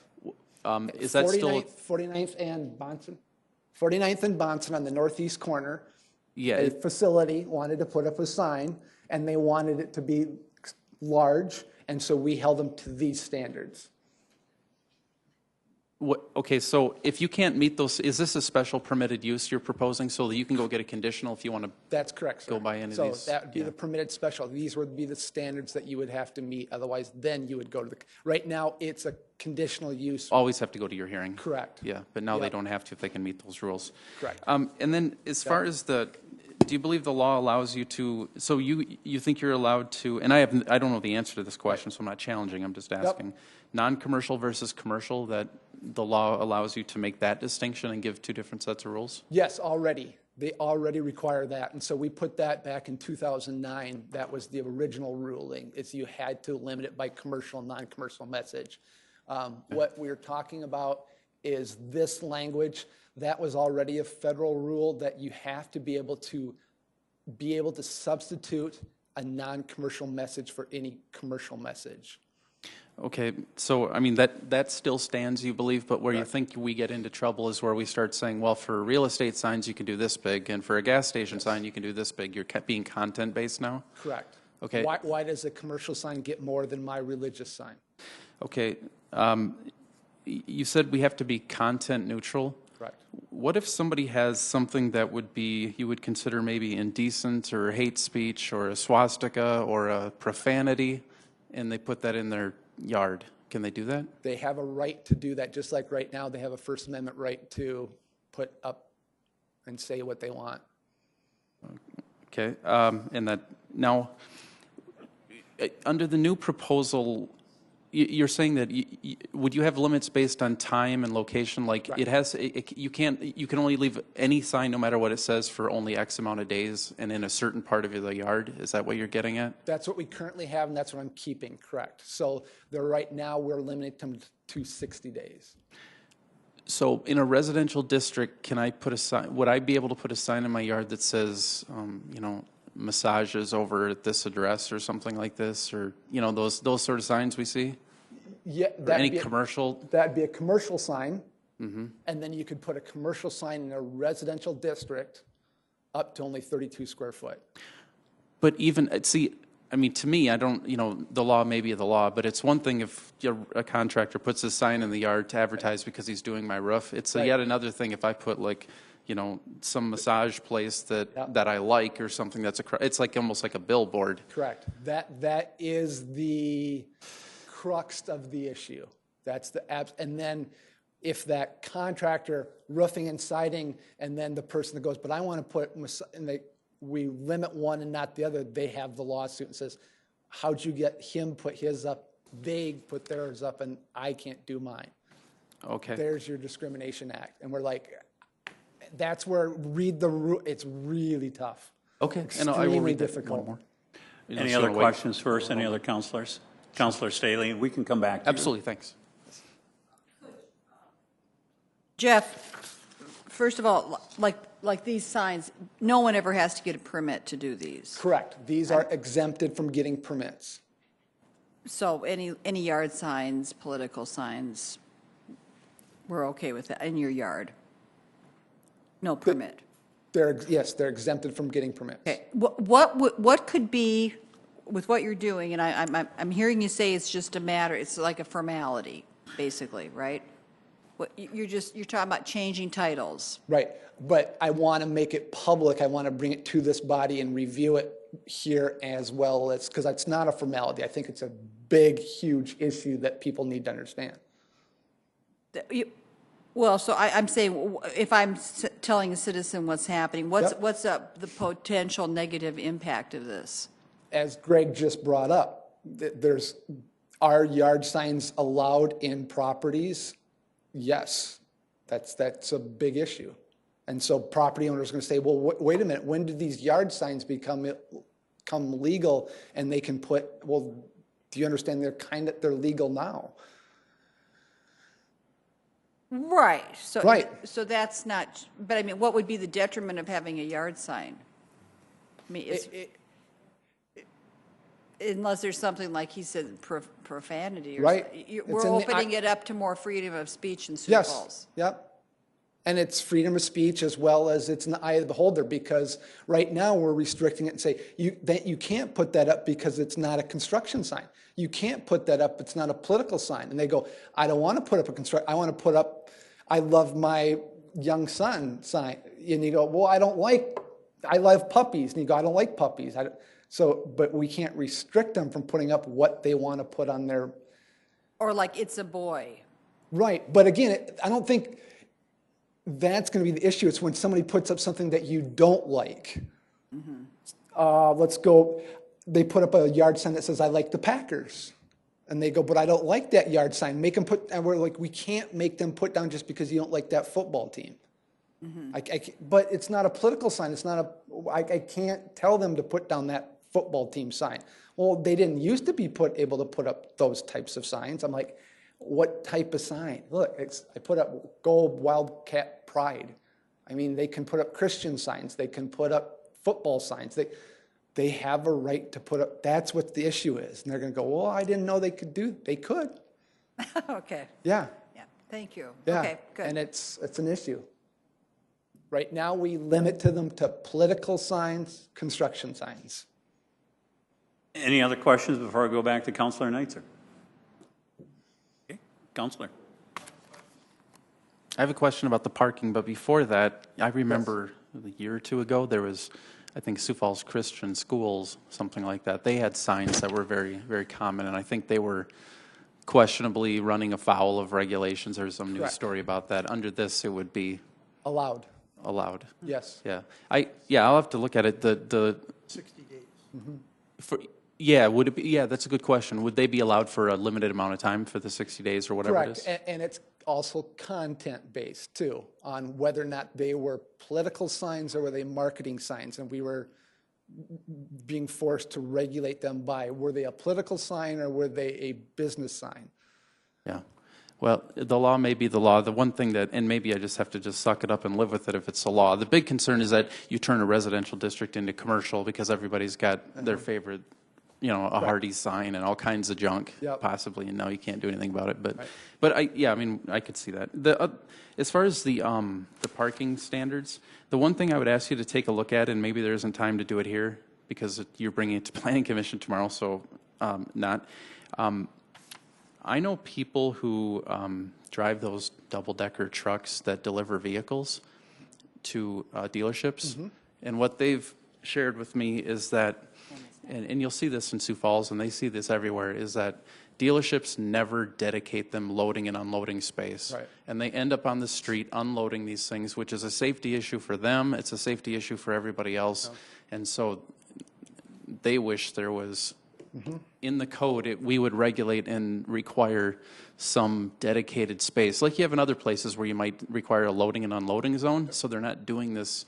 Now, of course, in existing uses on Minnesota, obviously in a tight little car lot, it is what it is. They're going to do it on the street. But if you're building a new dealership dedicating 100 by 30 space or whatever, that it would be something to think about because they want to maximize probably profit. So every chunk of wasted space, so just something to think about. Good. Councilor Staley. Yeah, coming back to that parking lot situation, is part of that, you're parceling it off more, is that partially due to drainage issues? No. Concerns? But wouldn't it help, though? I mean, if you're having smaller areas with landscaping in, doesn't that help to, as opposed to a huge flat piece of concrete? It would help, but from our standpoint, my standpoint, it's not worth the regulation aspect of trying to regulate a motor vehicle sales lot versus a retail lot. At a retail lot, we are customers driving in there needing to, the islands and the landscaping is to direct people where they're driving through the lots. At a car lot, the cars are already parked and you're not directing traffic through there. The islands do help break up the parking lot for drainage, but the majority of the issue is how are you getting people through these parking lots? Hey, I have one quick question, if I may. Under electronic message signs, the second bullet point says no more than 30% of allowable signage. Yes, sir. Is that by property or by business? Yes, because they'd have wall signs that they'd be allowed by their square footage. Okay. Yes. Okay. Thank you. That's it then. Okay. All right. Very, very good. Thank you very much, Mr. Schmidt. Appreciate it. That brings us to our last item of the afternoon. Subdivision ordinance update by Sam Trebelcock, Transportation Planner. So welcome, Sam. Good evening. Best for the last today. Yeah, that's right. I guess we all know how to clear a room here. I do want to remind you that this is something that we brought forward to you about a year ago. It was actually in April. We introduced it at that time, and now we're kind of in the final stages of putting together a final update to the subdivision ordinance. Now, the purpose, just to kind of give you some background again, remind you, subdivision ordinance is regulating the subdivision of land. It's looking at plats.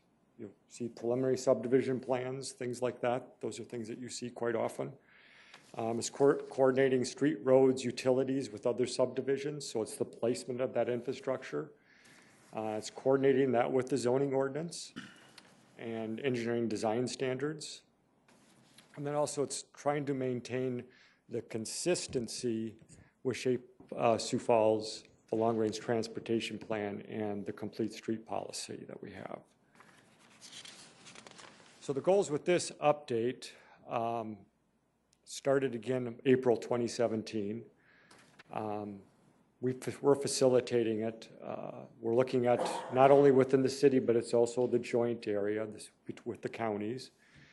And so this last subdivision ordinance update was in 2008, but only the process was updated. So here we're looking at some standards too.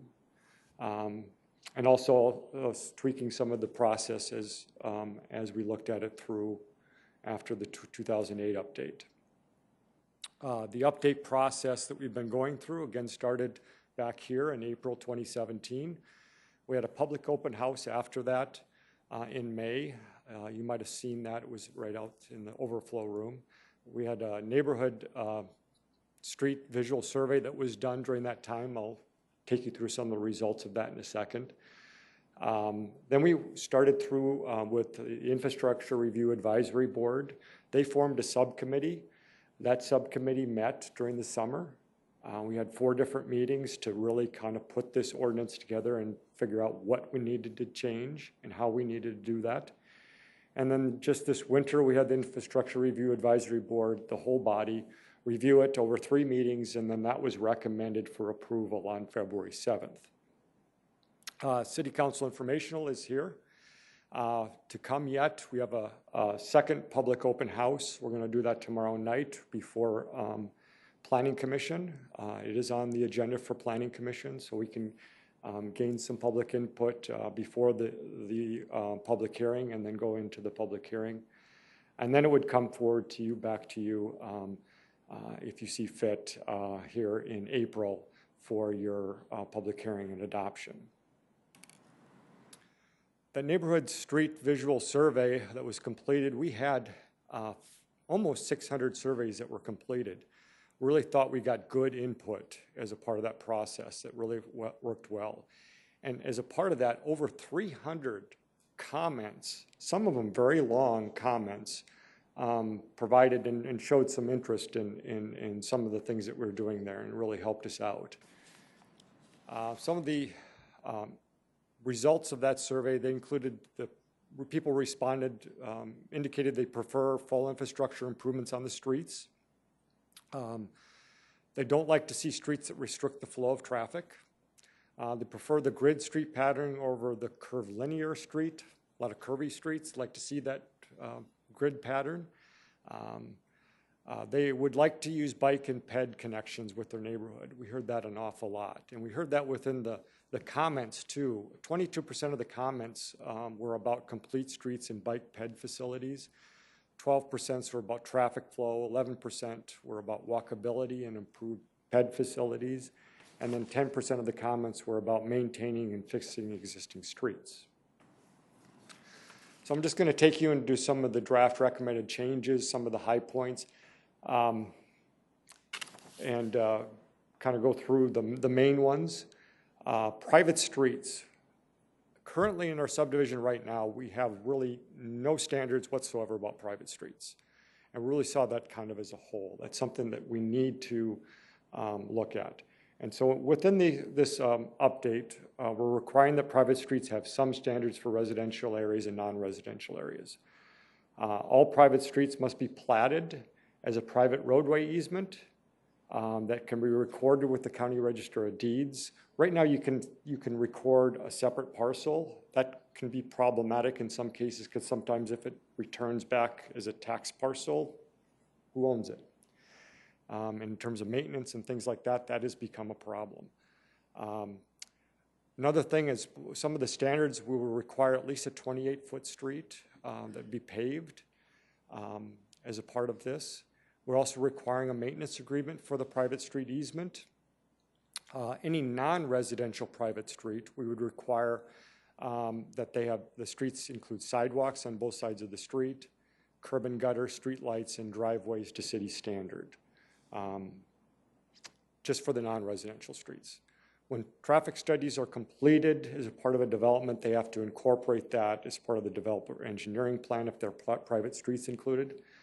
And on the other hand, they can do an alternative pedestrian plan if they can do it in a different way than we typically would do our standards for pedestrian and sidewalk improvements. Complete streets, as I mentioned before, that's something we heard a lot about. So we want to try to incorporate what we could here. So we want to improve pedestrian bicycle neighborhood connectivity. The way we're trying to do that is pedestrian bike connections to schools, parks, bike trails, non-residential, commercial areas must be provided for blocks, anything that's over 1,320 square feet. That's a quarter mile. That might seem long, but we have some pretty long blocks in Sioux Falls. And when you do that, we have some blocks that go well over that, and we want to at least break up those blocks into those quarter-mile segments. And the same thing we want to try to integrate is where there's connectivity of collector streets. Our collector streets will go, we have 2 minors that go on the quarters, and then we have a major that would typically go on the half a mile. So 3 separate segments of providing connectivity. If a collector street can't be continued, and we do have those situations because of drainage ways or rivers or other things like that, where they can't go across, we want to see some connectivity with walkways at least. And that's something we're trying to include here. Also, with new bike trails, we try to include a little bit stronger language about bike trails that are identified in drainage ways or other similar open spaces are required to be dedicated to the city as a trail easement when identified as part of the Sioux Falls Bicycle Plan. The trail easement then could include language for the city and the developer to construct something interim before the city could get out there. Another segment was flagpole lots. We talked about that last time. To give you an idea again what flagpole lots are, a flagpole lot would be where the flag, the bigger piece of the lot, is separated from the right-of-way. And difficulty when you have too many of those for access to lots. And so we wanted to add standards. There's no standards in the subdivision ordinance at all about flagpole lots. So we set up a minimum lot size for the flag. We also set the minimum lot width of a pole. Right now we have no minimum width at all. It could be 2 feet, and sometimes we have to prove that. We limit the number of flagpole lots to one per subdivision and things like that. Some of the other changes, just kind of quickly, preliminary plan conditional approval. Actually, it's already allowed within the ordinance, but some of the things that we're going to be looking at doing is when, through the preliminary plan process, there's a concern about traffic or drainage, as sometimes all does occur. That's something that can be conditionally approved by council. And otherwise, it'll be approved and has been as part of the development engineering plan. So that can be something that can come forward as part of the public review process. Structures or building outlines, we don't require structures or building outlines on parcels adjacent to the plat that's being approved. And that becomes problematic sometimes if a structure is too close to that parcel to know about setbacks, so we want to include those. We allow for online subdivision reviews. We're also creating some additional standards to create consistent with state platting law. And then we're also moving the lot and block standards earlier in the process from the development engineering plan process to the preliminary plan, so that doesn't get kind of lost in the shuffle. If you want to look at all of them as you have time, we have a summary of changes document that I included that goes section by section, and you can look at those between now and when we go to adoption. Otherwise, I would take any questions you have. Questions? Councilor Neitzer. This is another one I started reading. I have to study more in detail. But can you go back to the beginning? I think it was about the second slide. It was talking about the survey and what people said. I'll let you know when I see one. Okay, there you go. Mm-hmm. Now, I look at that. I see they do not like streets that restrict the flow of traffic. But then I see the fourth item. They would likely use bike and pedestrian connections within their neighborhood. I think that's kind of a microcosm of probably kind of the crisis we have in this community, which is we want unfettered ability to zoom across town, but we want complete streets and we want things to be pedestrian and bike friendly. It's exactly what Charles was talking about yesterday, which is that we create wide streets with no impediments that people can zoom down at 30, 40 miles an hour, and then we're wondering why people are not using bikes and walking and feeling safe. Right. So It is difficult to try to do both things, but the way we try to do that is we look at making sure we don't restrict flow on the arterial, the major streets. Mm-hmm. And then when you start moving down to the collectors, then you start saying, okay, now we got to start mixing that. We got to start looking at the pedestrians and the bicycles. Not that we're restricting flow, but we certainly don't try to create collectors that are 4 lanes and major widths on those kind of things. But locals, you want to try to make them more traffic calming. So absolutely, and that's one of the issues too, is that sometimes when you have collectors that are too long unfettered, it can become kind of a drag strip. So it's not necessarily a bad thing to, have a jaunt, or maybe you put a little roundabout partway down. Right. So it's stuff to hopefully that we'll think about in the future. Right, and I think those are things that we do bring forward every so often. Sometimes it might not be a roundabout, it might be a traffic circle. Those are things that we're working through, even through certain studies, to improve bicycle and pedestrian connections too. So yes, agreed. Do these standards handle the location of sidewalks as far as whether they can be up against the street or they have to be back, or? That's going to... Latitude for that. Usually, engineering design standards sets that. I'm not going to probably do very well. Usually, it's you want to see that there's an 8-foot boulevard or planting strip, and then the sidewalk, and then usually it's about a foot or 2 off the right-of-way line. Where you get sidewalk that's adjacent to the street is usually a right-of-way constraint issue, where you don't have enough room for that planting strip too, so you try to fit it in. Sure, because as you know, that's another issue we run into is there's you put it right up next to the street, especially on the faster streets, people feel exposed and they don't want to walk on it. Right. But, then on the other hand, you move it over and then you've got the issue of the living ground cover. I'd be curious to know about that. But it's good to see that we're starting to put in some things that are going to do more of the complete streets and try to think about connectivity and walkability. And I think traffic calming will be really important things that we could build in. So it's good to see. Hey, Councilor Rolfing. Yes, Sam, thank you very much for this. This just gets way down in the trenches, so to speak, but it's something that needs to be done.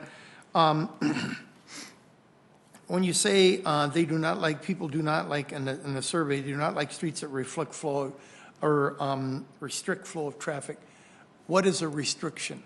What does that entail? 2 cars parking on both sides of the road so there's only room for one to get by, or what?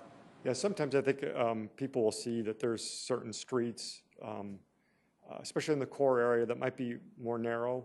And if there's a lot of parking, people might judge that as a restricted flow. You can even see the picture that's there. Do you see that as kind of restricted flow? That's kind of up to opinion. Some people like the livability of that, though, too. And we did hear that as a part of this survey, too. But generally, that's what we're trying to balance, again, is getting back to not restricting flow on getting people to their destinations. And that could be going from local to collector to the arterial being not restricting the flow. Yeah. Okay. What is curvilinear street system? Yeah, curvilinear is going to be a street that is basically curvy. Oh. And it usually is set up, Jeff maybe has one. Oh, that'd be kind of curvilinear. So I think people are looking at it from perspective, it's harder to get from here to there to know. But a lot of people also like it because it tends to be less traffic, less through traffic. They feel like it's a little safer. So there's a balancing there too. Yeah, plus it's not boring. Yeah, I mean, just, yeah. you know what I mean, just, you know, every section line, yeah. Okay, and this really goes along with what we've talked about with complete streets. Continue to build more and more and more of those, and so, yeah, thank you. Councilor Staley? I've got a few questions. The curvilinear thing, is that, or what would you call these developments where they have those those places? It's called, you know, Oak Place, and it's a cul-de-sac type of thing. Yeah. Do they like those kinds of things? Would that be curvilinear? It tends to go along with some of the curvilinear developments. A lot of those developments are trying to be developed as a part of the landscape. So they're not trying to do too much grading then, and it tends to drain a little better. So there's some reasons that you do it. And, you know, obviously developers try to do it because sometimes they'll get walkout lots and things like that that makes sense for them because they can go along with that. So that's why you'll see curvilinear streets a lot of times.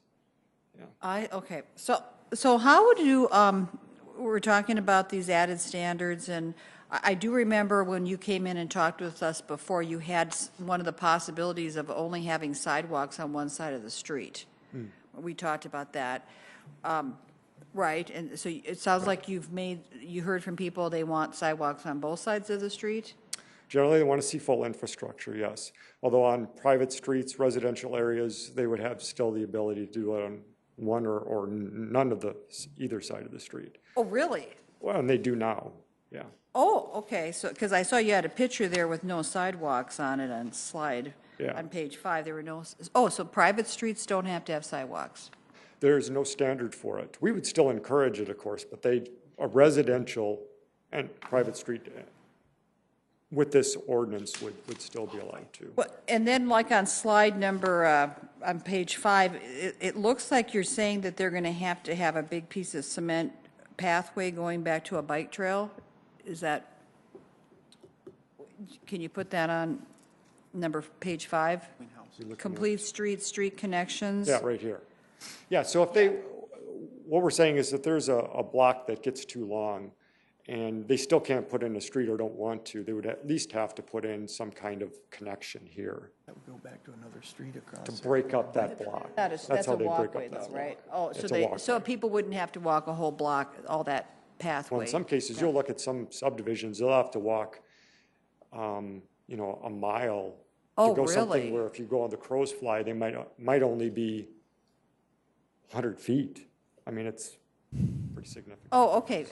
And then, just curious about how did the Home Builders Association and the development community weigh in on this? Because I would think with added standards, you know. I met with them twice. Okay. And just the latest meeting, we spent quite a bit of time on this specific one here, and we made some changes, and they seemed very good with it. So that's my impression. Yeah, and bouncing off of Councilor Neitzer's observation about these streets, I mean, we're hearing about slowing traffic down by having narrower streets, and then, but it sounds like these people want wide streets, big streets. So it's contradictory to what we're aiming for safety. Again, I think it's a balancing act. I think in some cases, right near their home, they're going to want to see something that's livable.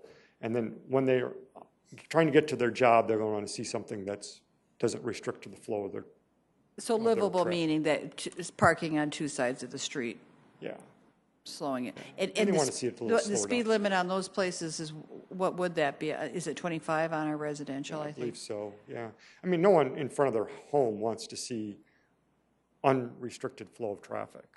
What they want to see, and what we really heard from them, is that they want to see getting from their home to their work or their destination, you know, and not restrict the overall trip. But they want big, wide streets. I would interpret that as the arterials.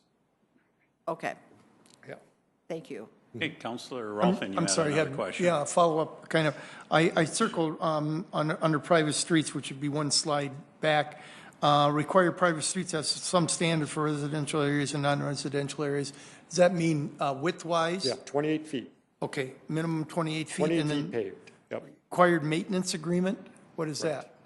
The maintenance agreement would be that we would require that as part of their platting process, that they have a maintenance agreement that they would record to each property that's part of that easement that would indicate and has some standards how to maintain that private street, or some cases sewer and water, depending on what private infrastructure they have. So a private street, and I used to live on one, and our homeowners association, that was their responsibility to take care of the street. Right. And so and that's what the maintenance agreement, private maintenance agreement is referring to, yes. we're making sure that they don't let it go to heck in a handbasket. Right, yes. Okay, Councilor Neitzer. Back to the picture of that walkway in between homes. Is that public right-of-way, or is that an easement on a property, and who's responsible? It would be an easement on the property, as we indicated. It would be an easement, and one of the property owners who would be responsible for it, the way we're indicating it now, although it could be done depending on how they wanted to plat it. So, I mean, if it lands on my property, then I would have to shovel it just like any sidewalk? Right. It would be like a corner lot. Sure, okay. Yeah, which my corner lot neighbors were out of town, and I did their driveway last week, and I know I don't live on a corner lot. And their sidewalk, the lot. And then, yeah, I think we're kind of on the same page. Obviously, in arterials, you want unfettered access. But again, going back to like collectors, even those are 80 feet wide, they can feel pretty wide, and people will generally can drive pretty fast. So things to think about, you know, whether doing the striping for traffic calming and things. And Heath will do that on a one-off basis. But thoughts about that, you know, about, again, trying to get it to where people are trying to slow down in those neighborhoods. So. Right, and I think that's, we have the same line of thinking. Those are things that we're looking at trying to do. The hardest part is just trying to make those kind of things happen in every development. So yes, that's what we're trying to do. Those standards and engineering design standards now for traffic calming, those are allowable. Those are some things, but we don't necessarily require them right now, but they're allowable. Okay, thanks. Okay, Councilor Staley. So on these private streets, could they use blacktop for their pathways? That almost looks like it's a different surface going back there. Oh, so they could, I mean, could they have a sidewalk made out of black? Since they don't have to have a sidewalk, they can't, so could they put a black, I don't even know what the cost comparison would be. I don't know that we say that it specifically has to be concrete, so I suppose that's possible. On a sidewalk, you have to have concrete. Yeah. You don't have engineering design standards. Yeah. So it might be something we want to look at, having engineering design standards for to follow through with this. What is blacktop usually less expensive? Usually. They can't. Yeah. Well, yeah. It usually but breaks up. People, I mean, like driveways. Can they have driveways made out of? Can people still build blacktop driveways in Sioux Falls? I don't believe so. Oh. I think they have to be concrete driveways, don't Jeff? they? Concrete driveways? Can you They have a can't do blacktop driveway? Driveways, can they? Do you know? No. Okay. Blacktop driveways. Norton Froelich. Yes, you have to have a parkable paving service. You have to have a hard surface paving area. So we're just discussing it back there. I don't think the standard is that it has to be concrete but the issue is when your home gets constructed, they construct it in concrete because it's the short-term versus the long-term payoff. And when you're parking a vehicle on it, the concrete lasts so much longer that it's the cost benefit. But if I want to put blacktop on top of my concrete, I can. Yes, ma'am. Okay, I've got one more question, it looks like, and that is private residential streets, not required sidewalks. Doesn't that run a little afoul of ADA? Is that a national standard that it doesn't require sidewalks, and we're following the national standard? My understanding of ADA in this case is that you don't necessarily have to have a sidewalk, but when you have a sidewalk, you have to have it up to ADA standards.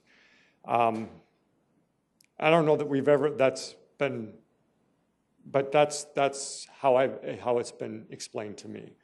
So we require it on our public streets, but we haven't gone to the steps on this one of doing it in residential. We thought that was maybe what I heard from the IRAB subcommittee and IRAB itself, that was maybe a little bit too far to go on this one, but certainly non-residential we did. We thought that was important because of the destinations that you're serving there. Could have bus service, could have other things. So we are making that step. Okay, well, question came from, I mean, we paid quite a bit of attention to that topic during the annexation task force. Yes. And I think the general consensus was that you can go without the sidewalk until you have a complaint, basically. A citizen has a connectivity complaint, and then it may change. And that might be full well, but I just don't know for sure how that would work on a complaint. Well, thank you. Good report, good questions. Thank you. So that completes the last item on our agenda this afternoon. It was a full agenda. So this meeting is adjourned.